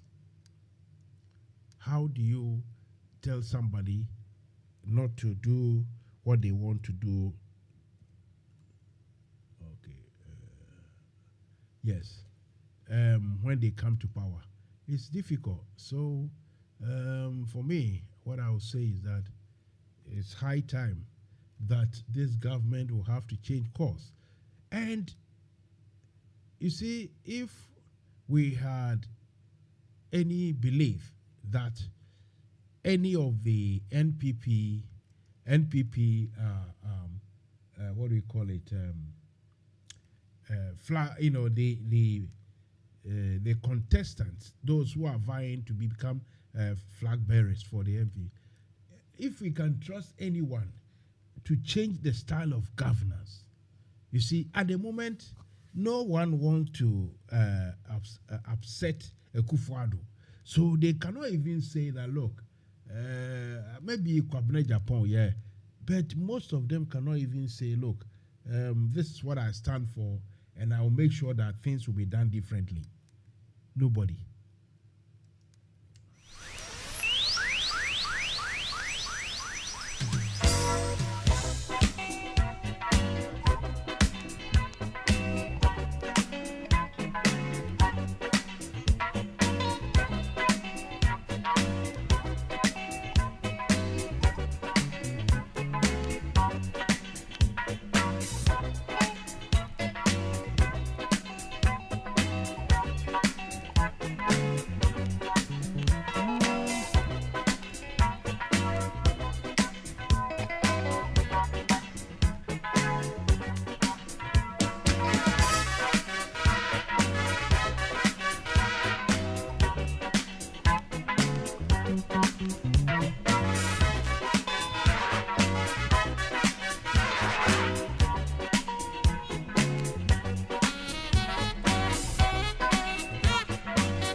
New North Road, I'm so new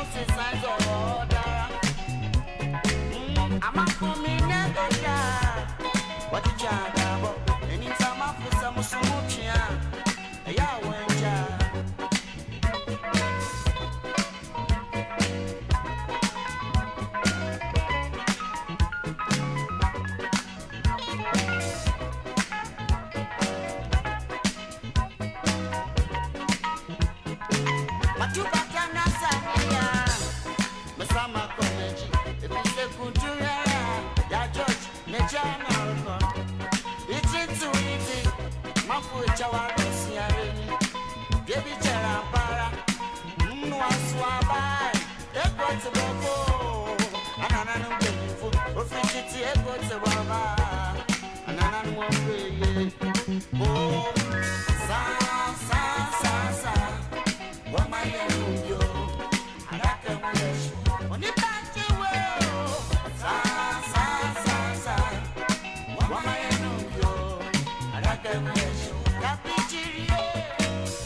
Right, we are listening to Mansa Musa, beautiful song, Ikuti Brofo.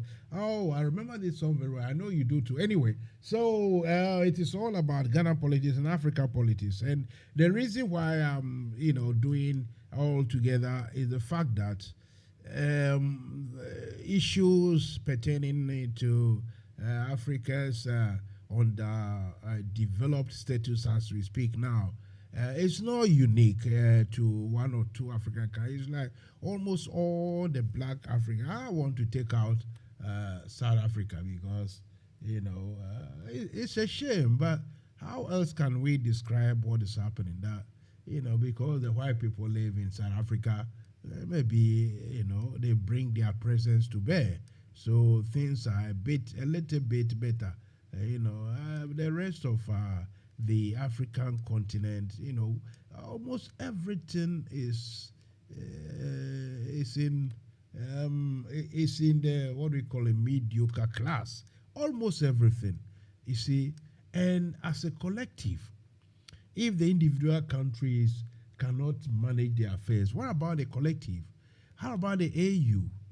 That we have conflicts everywhere, and you don't see the African either heads of state or let's say their foreign ministers crisscrossing the continent, going from one capital to the other, trying to negotiate, trying to talk peace, to bring peace to bear, trying to cajole people to stop fighting and rather start developing their countries for their people. This is what we should aspire to. This is what should happen. But ladies and gentlemen, every time Africa there is a problem, then Africans will have to go somewhere to go and seek help. But if that irony doesn't rub you the wrong way, now there is war between Russia and Ukraine, and Africans are going to separate, to bring peace between Russia and Ukraine.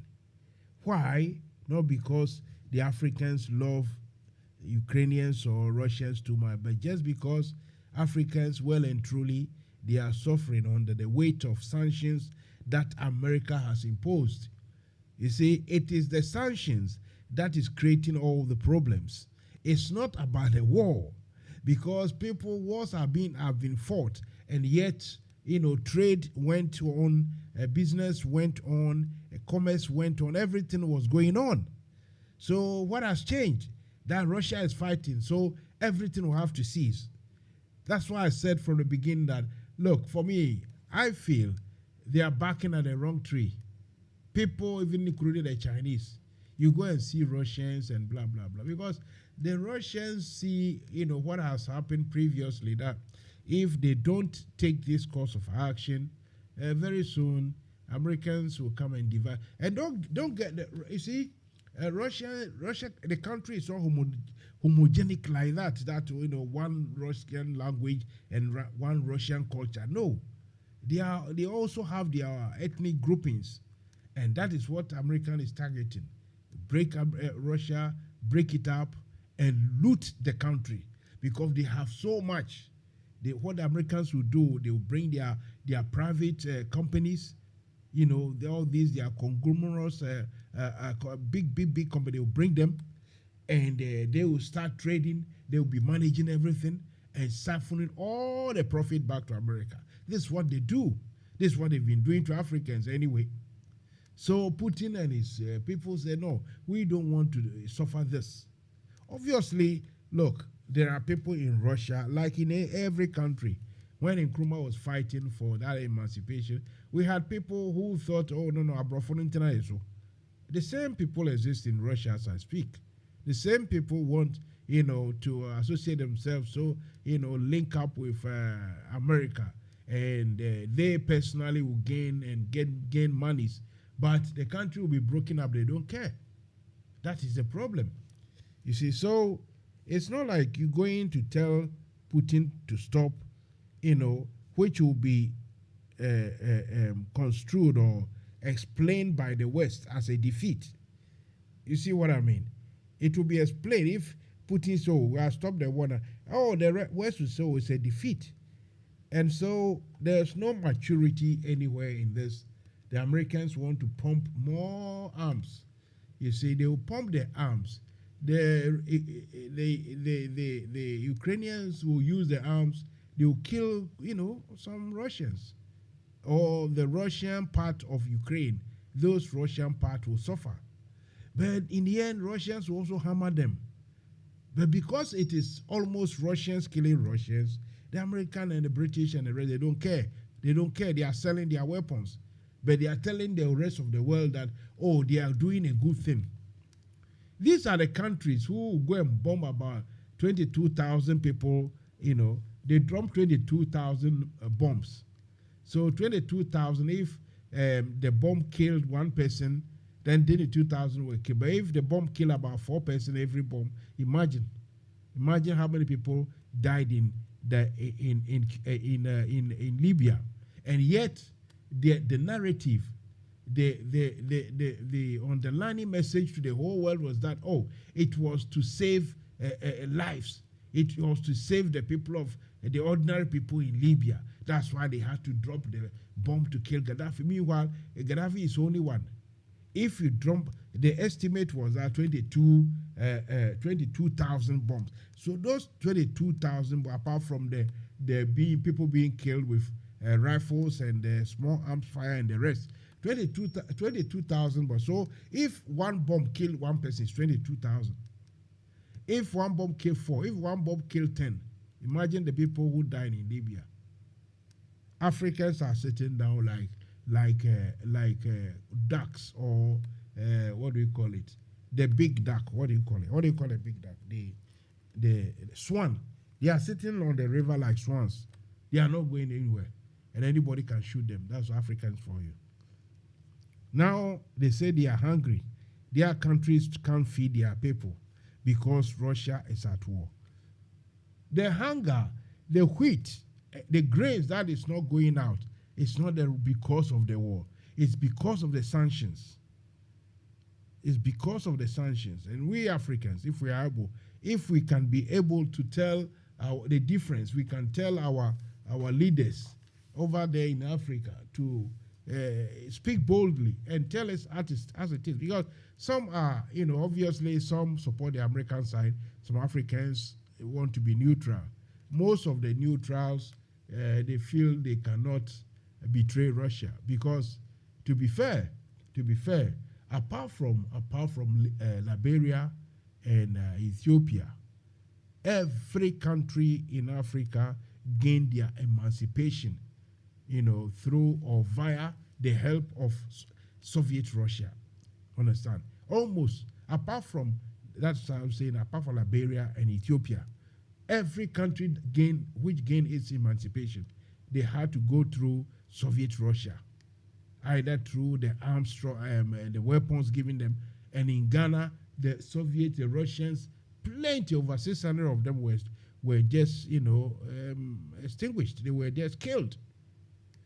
If you go to a place in Konongo, they have some place in the forest. They call that place Russia. Why do you think they call that place Russia in Konongo? Because that is where the Russians were pouring concrete, building massive structures, some industries, massive one. It would have been a colonial industry, but it would have been a beginning. The Americans made sure that overthrew Nkrumah and that put a stop to that particular industrial revolution. As they say, any. Oh, sorry, I didn't see. Let me bring this to you. Sorry. Call the number again. I didn't see. That number does not make noise, so I can't hear anything. But if you call again, I will let you speak.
NFM Radio.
NFM Radio.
CK Man with his Ajwa Yankee. You are listening to Mansa Musa.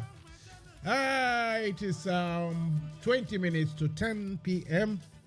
My guest, the lady I was speaking to, her phone, I don't know, maybe where, maybe she lost complete use of the phone, i.e. the battery went dead, because now I can't get through to her at all.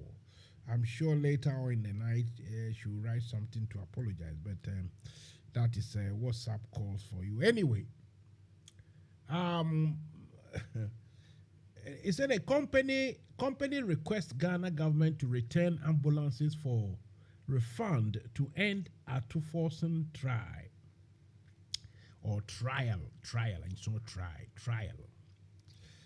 Big C Trading LLC, the private company that supply the ambulances for which the minority leader, Dr. Kisil Atuforsen, is standing trial, has written to the government of Ghana expressing its intention to refund the money. So which money are they talking about? He said a company, according to a report by myjoyonline.com, has requested the return of the ambulances and is willing to reimburse the government for the over 2 million euros that was paid to them. The report cites sources within government as having revealed that Big C Trading LLC has written to the Attorney General seeking dialogue to resolve the trial and address the alleged loss incurred by the government of Ghana. As part of the settlement deal, the company has proposed this continuation of the prosecution of the 3 accused individuals in the case. This development is expected to have a significant impact on the trajectory of the trial, as it presents mutually beneficial outcome for all parties involved. The Attorney General and Minister for Justice, Godfrey Odame, is reportedly considering the proposal and does not appear opposed to reclaiming the 2.3 million euros payment made for the ambulances.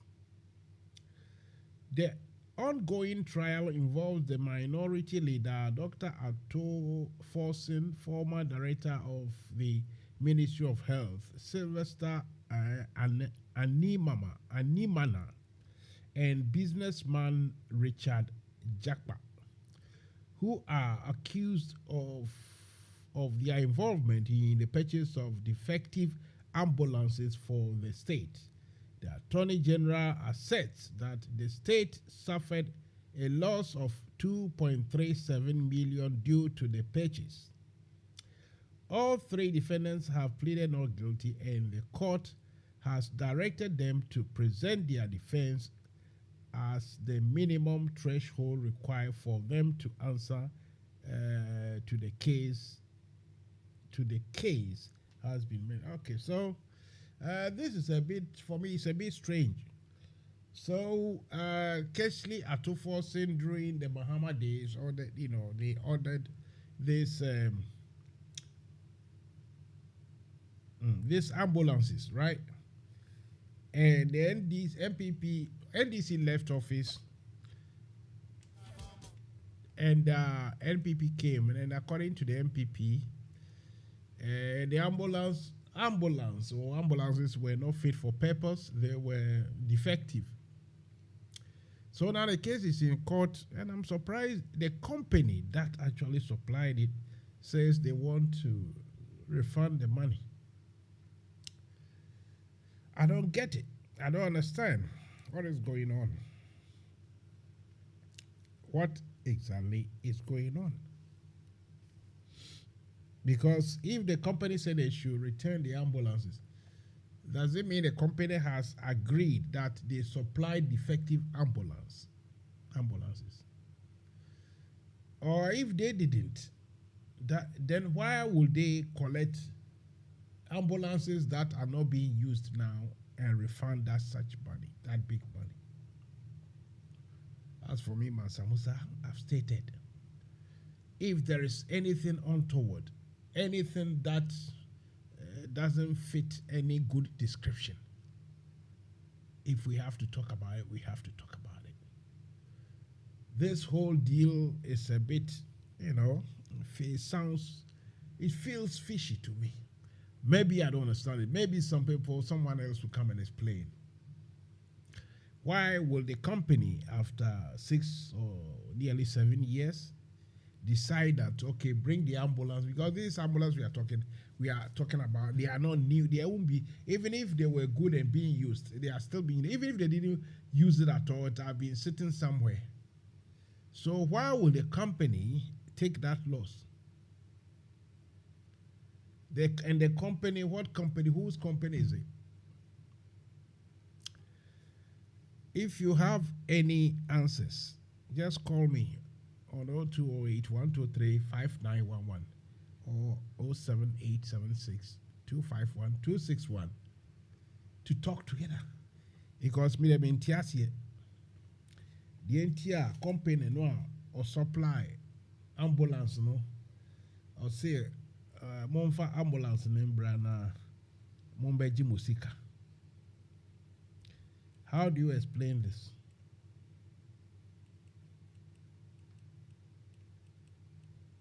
Okay, you. So I want to understand this very well. Say company requests Ghana government to return ambulances for refund to end trial.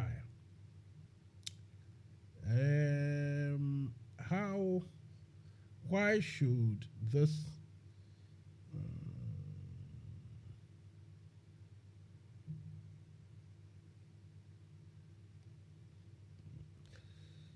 so here he said Africa okay, all right, you. African peace plan in tatters as Putin rejects any proposal just minutes into talks. You see, these are the newspapers in the West who only report one side, because for all we know that the peace talks is not in tatters because Putin rejected. Already, Mr. Zelensky of Ukraine has also rejected it. But as usual, the mainstream press in the West, they always want to write the narrative to favor their course of action.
I'm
NFM Radio.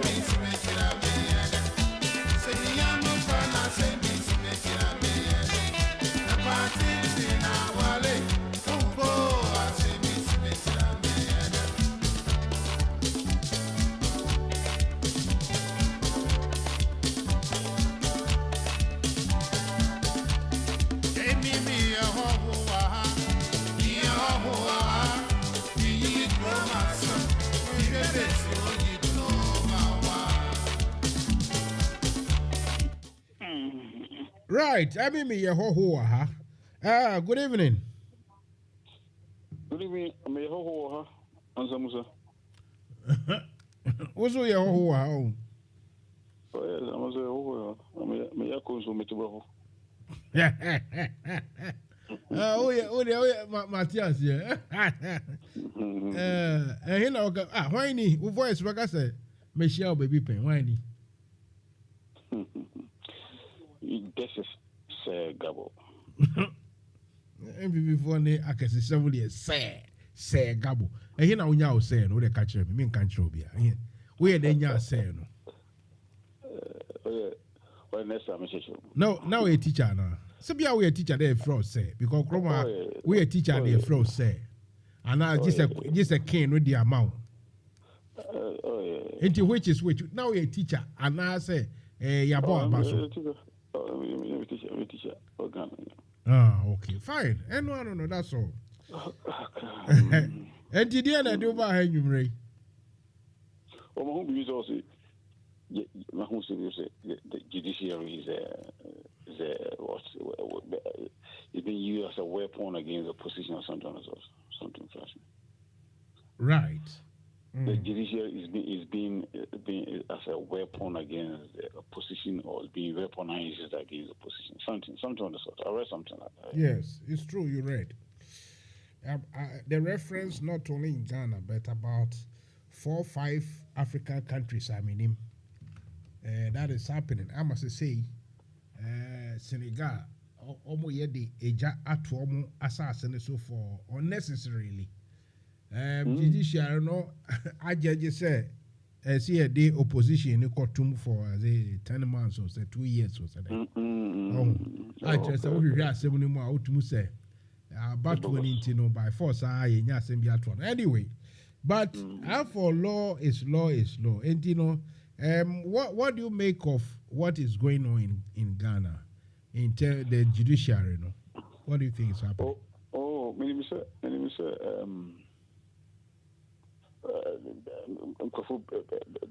Especially our brothers and sisters from the NDC party, you know, they think cases on their core issues near the judges they all vote in unison. They think it is against them, and they don't seem to have some confidence in the judiciary. I'm not a kind of the mayor have a different view. I know, sir. Even here in Britain, there's a balance. There's a legal balance that when justice is done, justice must seem. Not only justice must be done, justice must seem to be to have been done. You know, so cases court. People want to see with their CC Buasem. It is in the right perspective. So that people will think that justice have seemed to be appears to have been done. You see, a problem like I said, when you are sitting outside, a difference. But if you have sat in a law class, you've gone to school, done law, written exams in law, and go to certain cases in the money, these are sometimes, you know, you may have different perspectives about certain things. You know, can be MPP for power, and people who accuse NDC for being thieves, being corrupt. They have done this, they have done this, they have done this, they have done this. But the same token, MPP by saying this is what say. Finally, I don't get involved too much. In fact, Why don't you get involved too much? You are not concerned. You are not concerned with the perception, even if it's just a perception. You are not concerned. But it's good. You're raising a point. You see, there are two things I want to say here.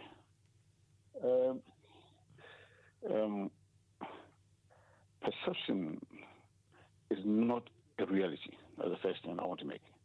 Perception has never been a reality. And again, perception is equally important as reality.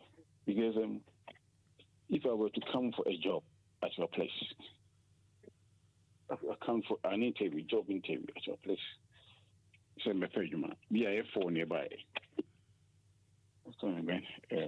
Be a phone nearby, man. So, you're being the there's a phone nearby, man. You're paying interview. The way we present ourselves to you, Mansa, if we're assuming you have about 5 panel members interviewing for us, the way Segabo, the way I will speak, the way I present myself, the way Jack, the way John, the way Akuya Ama, the way each one of us will present himself or herself, will impress upon the minds of the judges to say, oh, I have project myself for you to have some perception with me, perceived perception about what my man. If you're going to be 2 months per month, then I'm for long term. I be fitting with long term objectives to the company. Then the pan and Kobaya, you know, Mafamano. But you see, you put a man. He could not project himself. The perception he created among your minds, was not the best we were looking for. And if we give it to the person. So in reality, what we're looking for, the real worker in your company, he will take the ethics and the standards of the company, the interests of the company, the long-term interests of the company, and work for you, for maybe 10, 15 years, You may not get it. But you know what happened? The Akuya created a perception that he was the best candidate, so we gave it to him. So in an attempt to explain perception and reality, difference, but at the same time, it has always been a perception that wins a political party election. You go into a campaign, this party will say this party will say this. The amount, the persuasive perception that they will create in the minds of voters will make them win an election. If you do not, they will be better than the other party. And that's the case of perception I work on. May a concern, there are some perceptions. If you look at all the writings I do, I have created my own newspaper in my mind. I have my own mission statement. I do not go out there to demolish, disturb people. I see what is there. People know so where they see. I'm not on my way to be. I've never written any article. I'm not just NDC for a corrupt. We all have our feelings. But I'm not sitting here in London knowing that somebody has taken £1 million, $1 million from Ghana's account, finance, Ministry of Finance, and I will never say that. Hang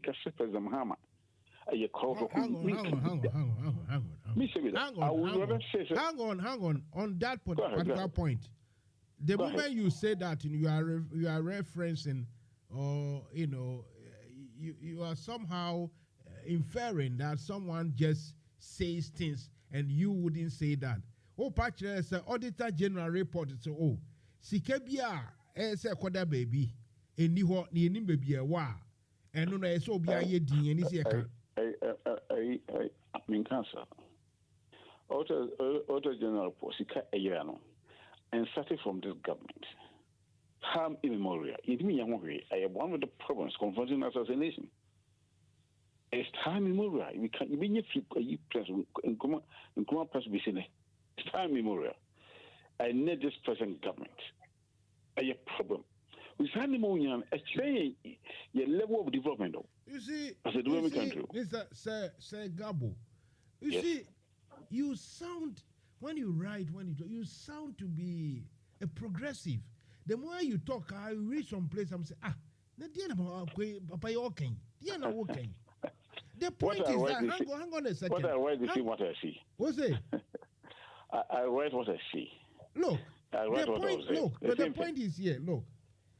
It is not that everyone will say, oh, corruption, as it was known in Achampon days as Kalabuli, it started just with NPP Akufo-Addo. No.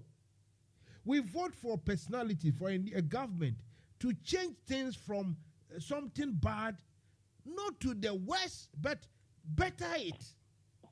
So if previously we had, let's say, 10 billion cedis missing or gone missing. In fact, the highest money missing with Mahama's time was 700 million cedis. The highest, and we had the Guamusu, Auditor General report here. They say never do 50 billion, but we should 12 billion the idea. Are you saying that we should still consider if it is in the Musa? Obiankasa. Assembly. Obiankasa. You and Kasa. And I'm saying, and I'm not privy to them. Many information about me. What information about what? No, what information about what? What does it general? You mean the man auditor general? Why don't anytime you come out? Why don't you Google? Listen, why don't you? Why don't you Google Auditor General's report 2020, 2021, 2022? Listen. What's the one this year? Mansa with you. What's the program now? And I was watching some topics even away with my. Yes. There are so many topics in Ghana, yes, sir. Yes. What is that? How you see what topics? When we saw that there is a report, me just anyhow. We see any writer. Okay, topics we are talking about weaponization of weaponization of judiciary. For the African side, in this I won't be fine. But weaponization of judiciary. That's what we can't be every day. Judiciary so I'm listen. If you have judiciary or more beer, some are appointed by Mahama, some appointed by Nanadon, or more to one. Usually, no, so many nine, so many seminar, or more. I have no idea how many of them were appointed by another, meaning, and you say another appointee. I don't know the names. What if that Nana Dubai were appointed judiciary more than any president? Okay, it could be. And yes, it could be. That's a fact. Look, if I'm telling you these things, I mean, Mobi Trimkako, Sabi, me bow, one and Ross and an answer, last Saturday, the veteran, and I'll call secondary school, and I'll get an obese slow, Utramayedin, Sabi, I can kind Nipa Nimkakra, Nipa Nimkakra. Okay, Saturday, a program, Obeka, Oman Fatu about free education. And of course, it's okay. There may partially say, me can be a home. I'm sad we are making me twin can't draw. I give you reference. Go and find from Auditor General. Me can't way. Nana appointed judiciary. SEOBIA. Many of them. I'm not challenging you. Thank you. Let me say this. I'm not challenging you. Perfect. So you're good reference now. Yes. Media, the whole thing by media is objectivity. The media is supposed to be the mouthpiece of objectivity. If it's true, say it the way you want to say it. Why not? Okay, let me tell you something. Before you came on, let me read this story about some company sort a case now to force and almost say ambulances. Company now you see other ambulances. I feel more they about say. The government should return the ambulances. They will pay back all the money. Emma me matna kasa sa semu we me ntiase e mi nya kakra. Why company no why and I amada sa directives no. And me I don't shy away from controversy if irrespective of where it's coming from. Unlike some of you. 2016 me bo NDC for chiama NDC for libi on France jama ko jisika sata muna na modi de saba juba ni sani manamano me gidi me bomwachi entino it's not like some of you mo jira mo party achia no kura bi edi wa mo pesa mo beka no. I never heard anything from. I never heard this. Of course I'm telling you that's what I did. And if you didn't hear it, it doesn't mean say it didn't happen. No. I would never agree like that because I didn't hear you. It's never true. I would never do that. How can I do this? How can I say that?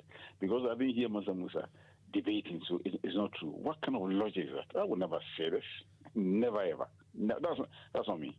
That's on me. How can I make such an argument? Because I didn't hear you ever speaking. Okay, let's move on. Let's talk about weaponization of judiciary.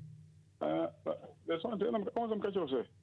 If you have sat in a law class, attended the criminal law course, you've done employment law, you've done family law, you go, and then all the stress you go through to do exams, and you pass exam as a lawyer, as be a first degree, then you go and do your solicitor course or barrister course. You qualify lawyer, you see, and get your profession. Like anybody who do another course, you're a nurse, you're a teacher, accountant, chartered accountant, you're a professional person. Are you going to after you go your qualification, will you go out there to work and compromise your situations, compromise your profession? I know people feel things, a lot of things happen that maybe make people compromise. But the point I'm dragging at is that if you go to the Supreme Court and you have about 7 justices on a system, on a panel, you want people media because I sit down and laugh.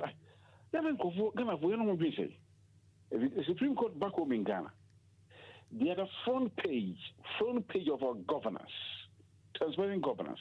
Supreme Court no. And if you take one member of Supreme Court, that person have been in law practice for about 30, 40 years, 25 years, 20 years, before he became a Supreme Court judge. They are from different backgrounds. Maybe they may all support, some of them may support NDC and NPP. Assuming that maybe the people who appointed there, some support NPP. They may have, because they appointed by Ronaldo, they have some affiliation with maybe NPP. I'm just making a point. They may have some kind of personal leanings a bit, one may say so. But let me tell you something. The Supreme Court people who are there in Ghana, who have practiced, maybe if they are 9, they are 7, assuming they are 7 or 9. You are talking, and each one of them has practiced about 20 years. You are talking about 20 times now, about 180 years experience, working experience. If they are about 7, you are talking about, and each one of them has worked for 20 years. We are talking about between them 140 years of working experiences, different cases. Some working, Obiastra Holland, Obiastra Kenya, Obiastra, they come back and working as Supreme Court justice, vast experiences. Do you think they will go and say that on a case? And they know the case they are sitting on, the law says this. And because he's a party man and he's a Supreme Court judge, don't you think that when they go there as Supreme Court justices, after their term office, they will prefer maybe getting another job in Botswana, in South Africa, in Namibia, even in Hague, in Netherlands, the High Court of Justice? People go there with their own ideas. And then go for one. They patronize the Supreme Court judges. Sometimes 6 years old. The people sometimes know what they're talking about. It's because of politics. It will be politics. And we've been a practice for 20 years. Conscience. And all the 9 people will say their conscience. All the 7 people will say their conscience. We think it is that easy. We think it's that easy. Sitting in a classroom to do law course exams, do your profession, and practice for 20 years. And because of somebody's politics, all the 9 judges don't connive. And people make such an assumption. It's laughable. Come on. Yes. You know you are talking to Mansa Musa. I'm talking to Mansa Musa. You are not talking to some village prophet. And you're class champion being only needing come. Listen. Mansa Musa, what I've just said. If I were invited to Ghanaian Parliament, if I invited to British Parliament at my age, I would say what I feel it would be in my spirit. It's not because of you, Mansa Musa. I will say what I've told you to anybody anywhere. Why am I going to fear at this level of my life experience, what I know? What am I going to fear? Not to say what I think is right in my spirit. Mansa Musa, I will say this in Ghanaian Parliament. I'll say this in British Parliament here. Okay. You think people will go to school and learn Fine. law? Let me prove you. Let me prove this to you. Say the awukano, and Tasum. Yes. It doesn't make any. Just say there's no reasoning in it. Just because somebody have sat somewhere for 40 years, so you should completely. Let me explain why I say it doesn't have any reasoning. Your opinion is well documented. It is not my opinion. Let me explain to you. Who patches says so be I 10 years, 20 years, 30 years and which say and it and untino bibi or ye bian obey no correct. Is that what you are saying? You think okay, let me explain to you why you are wrong. All the 9 people. Let me explain to you why you are wrong. Me say, forget about 9 people. We are talking about judiciary. Forget about 9 people. The way they operate. Listen, forget about 9 people. We are talking about judiciary. Mama Akasa, Mami Nyuano. Go ahead. Listen, I'm looking for this retired judge. Do say. What him say? If you have not read this, let me tell you today. There is only 2 professions. What the whole we are saying. That's profession. You can describe them as mini gods. They are playing God on earth. Those 2 professions, one is the doctor, the other is the judge. And last week, me doctor be frame me out of service BB or frame me. O tie masem o joint no still I ya say. Advice on the mama nyina no. I have to trust him implicitly. I mean, I have to trust. There's nowhere. I say me nya doubt to be omimu.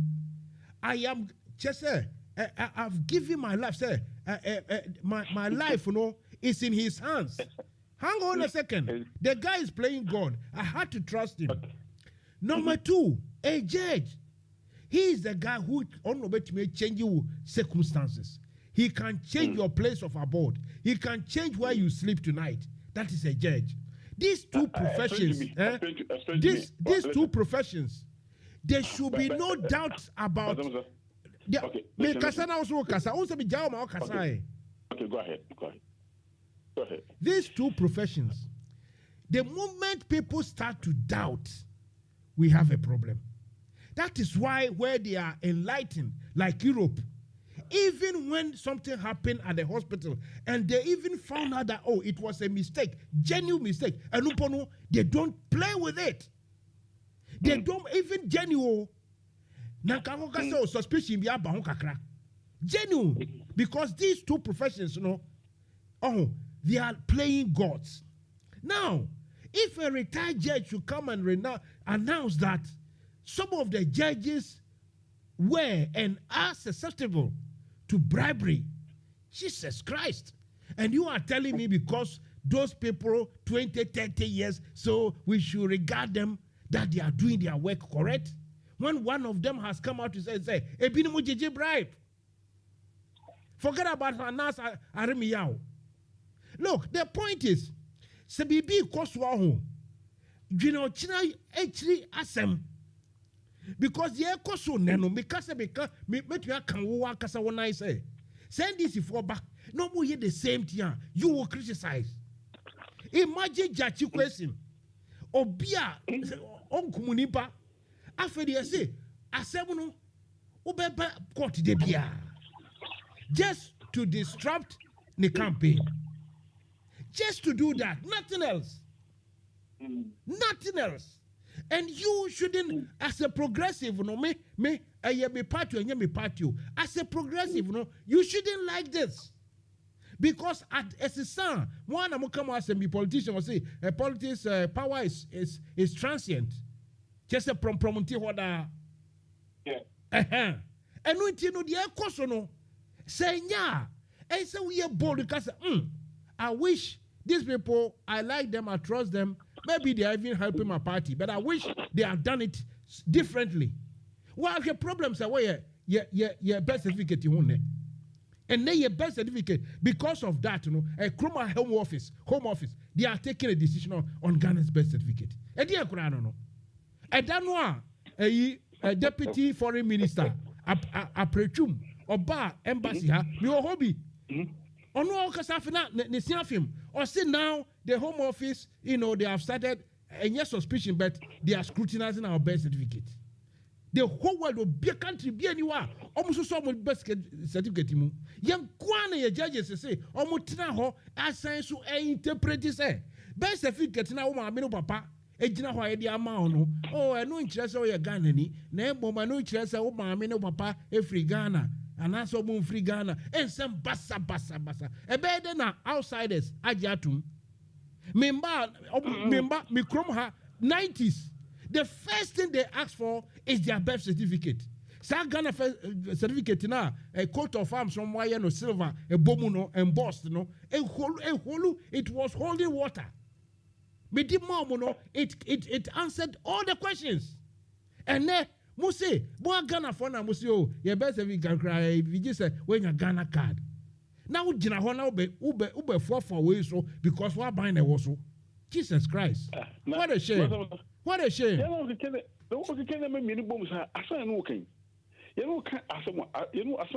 kind of judges and say they are being used as a weapon. Now Ghana card there. Is one of Ghana card was Africa boom see. Musa, the reason why a NDC for some members of NDC they did not want to trust judicial Ibini. One of them that readily come to mind, anybody knows, it's not far-fetched. 2000, the last election. The last election is one of them. The last election, one of them. Say, if you are on my side of the electoral commission, is one of them. Your own general secretary, see, one day, they didn't have any evidence. Listen. They didn't have evidence. Fine. So you want us to go into that again? They couldn't even count. What is a Kromha? Meba? What is a Kromha? Yeah, the electoral court. And I see a shame. Emiaka so Labour and I say conservative. Omo coalition, Omo intimia and coaliting, electoral commission cannot answer anything. Crisis no. It is the electoral commission the whole world over. But American Pono, the electoral commission, what they say is final.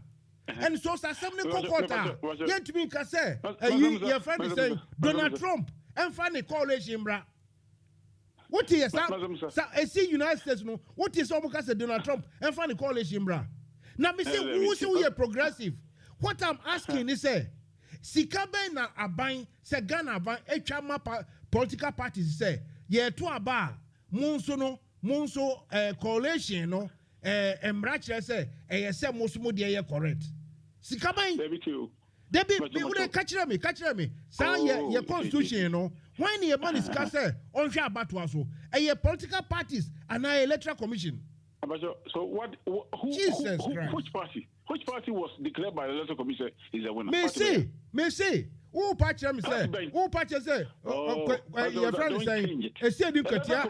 Who say a stadium katia ni coalition ni evidence? And I may try to say, the case, it wasn't between say and your friend saying a stadium katia ni figures. And now yet the cohort. Almost say electoral commission I didn't know Obuano. If he mistakes grab them and we're changing it. That time I'm going to 5 times. It's almost 7 times. And he or she, the electoral commission will have to come and answer how she or they arrived at a certain point. Under normal circumstance, it is not the political party and they say approve say election no wrong or right. Me who be baby other. Your friend is saying, you can't say Kenya. They see what we call court. The electoral commission had to speak, had to prove that they've done it right before the judges talk. Ghana phone kwana muka so electoral commission and it's all carry enter one him was him. Ya to because come on. Mansa was MPP was not declared a winner by the electoral commissioner? Yes or no? Which electoral commissioner? The electoral commissioner. Mansa, when declare MPP winner, another winner. Did he declare another winner or not? Yes or no? Yes or no?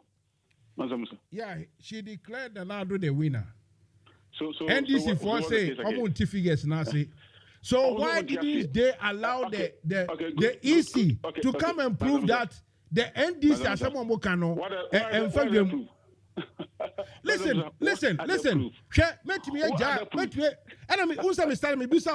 You are talking to Mansa Musa. The whole world over, nowhere, Ebeka say, electoral commission tranche ni any party nindi. And to kwana mu pesa mu di back room no. Ese mu no be no. Nyantoka. Say. Me ba America, okay, is it 20? Okay, the year 2000. Okay, the year 2000. The mission Charles. Okay. No. Yes, Ghana. A electoral commission. The whole world them ran the ejuma. Say you to aba nipa obobo numbers no. Tio. The two about the Bobo numbers, you know. Declare another winner. So what else? Yes, or declare winner. And the Kufad Enna. I said you can number say numbers, you know. It doesn't tally. No. Listen, it's not emotions. But sometimes you people want to do people's head in. Who starting now? Oh, and if you have been to law school, if you are did listen, you come and Crawford Shebo radio. Oh, we are lawyers. We are lawyers. And Sebu, you come what your TV? What is say? What is say your interview of your BBC Newsnight and other Nipa me oh, we are lawyers. What to be that? What to be that? You come better. Oh, as for we lawyers, we understand. Let's say Muhunu, I can see some giant. Yeah, this is here. Electoral commissioner or the mandate to declare the winner, I declare winner. Who opposition also want to say prove otherwise. We have nothing even to prove. Listen. The proof was in the questions they were going to ask the electoral commissioner. The proof would have come from the questions they were going to ask her. You know it. Stop being disingenuous. You are too. You people are treacherously disingenuous. Sa character sa suban way da fitin kuma breso.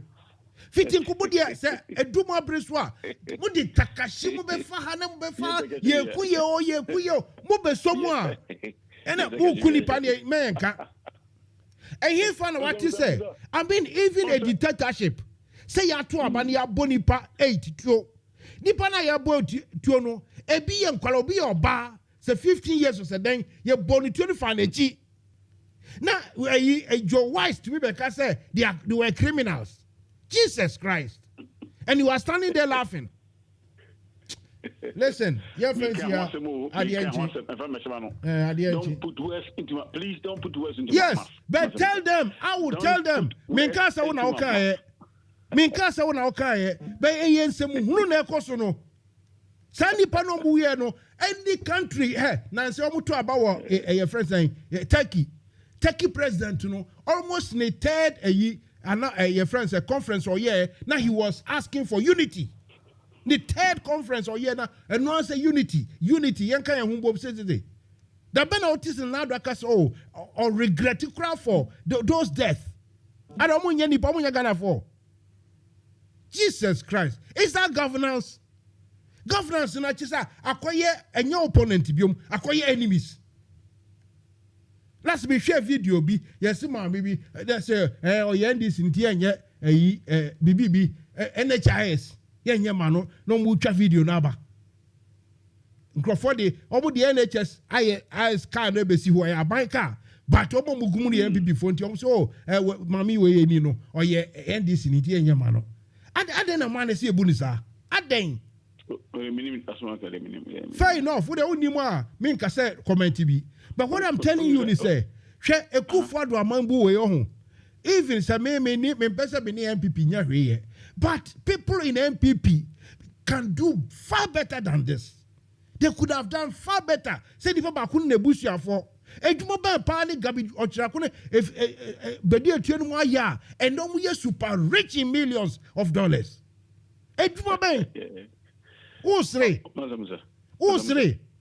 It's not funny. It's not.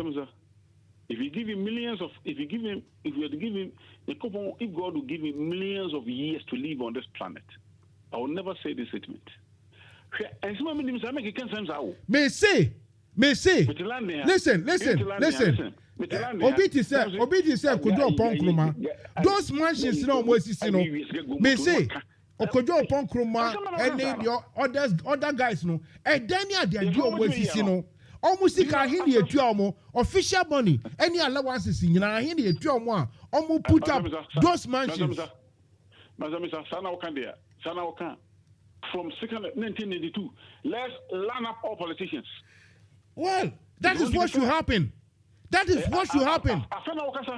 Yes, that's what should happen. Line up all the politicians in Ghana. That's what should happen.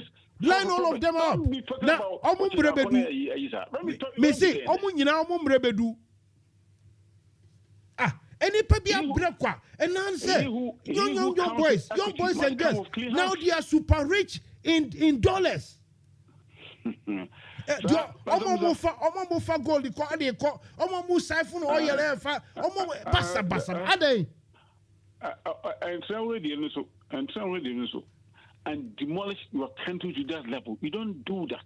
Listen, I'm doing it. If you like, don't listen. Look, I'm doing it because I know what I'm doing. Minim said no Ukraine Americano. Listen, no, me say, minim said no Ukraine Americano. No Ukraine Americano. What can say, mammy be Ebeka or no for say a yamano 100,000 pay COVID money. Want it? Or see COVID money 100,000 pay the mommy. And want it? I don't do. No. Want it? Yes. And then you know want it. I don't know. A young people against you into want it. Or no people you. The buff. I just say all can't or can the public. Munja was send 100,000 penny the mommy. Sikana, what changing in Eddie? And a gun of 40 hookah. Can you imagine, say, a here for partner? Me bow, have my more instance be a chrome home here. With him a coffee by a chrome. Everything that happened, at least the press and the media, they know. Say, I bind a walk chrome hano day, a year friend saying a contract to be member, almost favorite. But they know. People who own that they know the names, everything. Up to date, company no immunizations and then checking no more go to international park. Up to now, nobody knows who owns that company. Almost about 60 million. Almost the call. And some no. And some who no. Sani ebu mine. You are not interested in knowing who that company belongs to. You are not interested. Well, I don't know everything. They asked, they asked the health minister, they have asked transport minister, they have home minister. I mean, you could parliament. They all said they didn't know. Kendapa, they asked him, who owns that way? He said he didn't know. And then, Obia Mojis Kano on behalf of Abayo, Ghana Abay, Obia Nim Company, no, Niura. And then, who's wrong with me? Back, I said, what council? You have evidence say it. But also, case in Grano. What the far, and this is for the far, you have no case. Chachikata class will be Catholic case. Or more crown of the name or Crackasm case. No, still demon or case. The point in this, listen, it's not mean penda down. And yes, Chachikata said, you have no case. Chachikata, they first requested the counting, the tally. Omdi Banov said, no, this, if we take this to the parliament, you have no case. So what they did was that they were not going to talk about the print sheet or anything, but rather the electoral commission their own calculations and that was it. And I don't know who Jimmy. I don't know him said it was not going to anymore. Or say initially what they brought, if it's that he on the enemy, which was true because some of them betrayed the whole thing. Put that one aside. But okay, now we are going to fight the EC's own numbers. And the judges didn't allow that. It doesn't mean it's right. Because what China said, table no 10 year. What do you want to bet to? Jesus Christ. I'm from a revolution side, though. Yeah, no. At the end of the year in the 80s, no, we didn't get so many things right. We got so many things wrong. But the idea was to clean the system. After a system, no, a pro. At the end, anyway, your call. Okay. Good night. Bye-bye. Good night. Bye. NFM Radio. NFM Radio. Emu daho. Minua, see fire will burn you. NFM Radio. Jumedia Mansa Musa. Listen to fire will burn you on NFM Radio with Mansa Musa. Monday to Saturday, 7 p.m. to 10 p.m.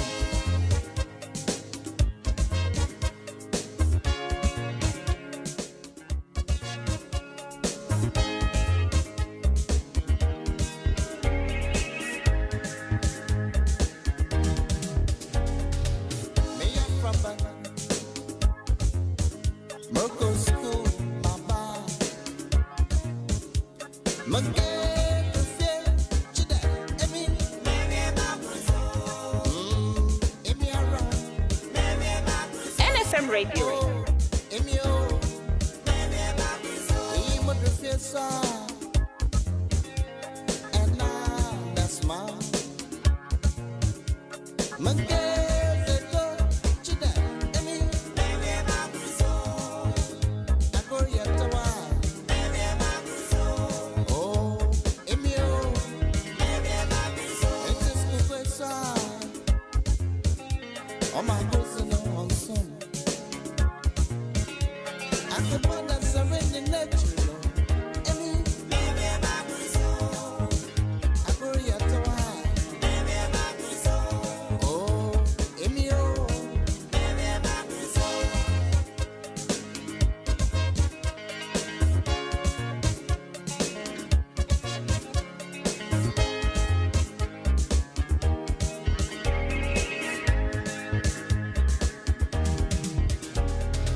Make sure I'm a sewa about heaven.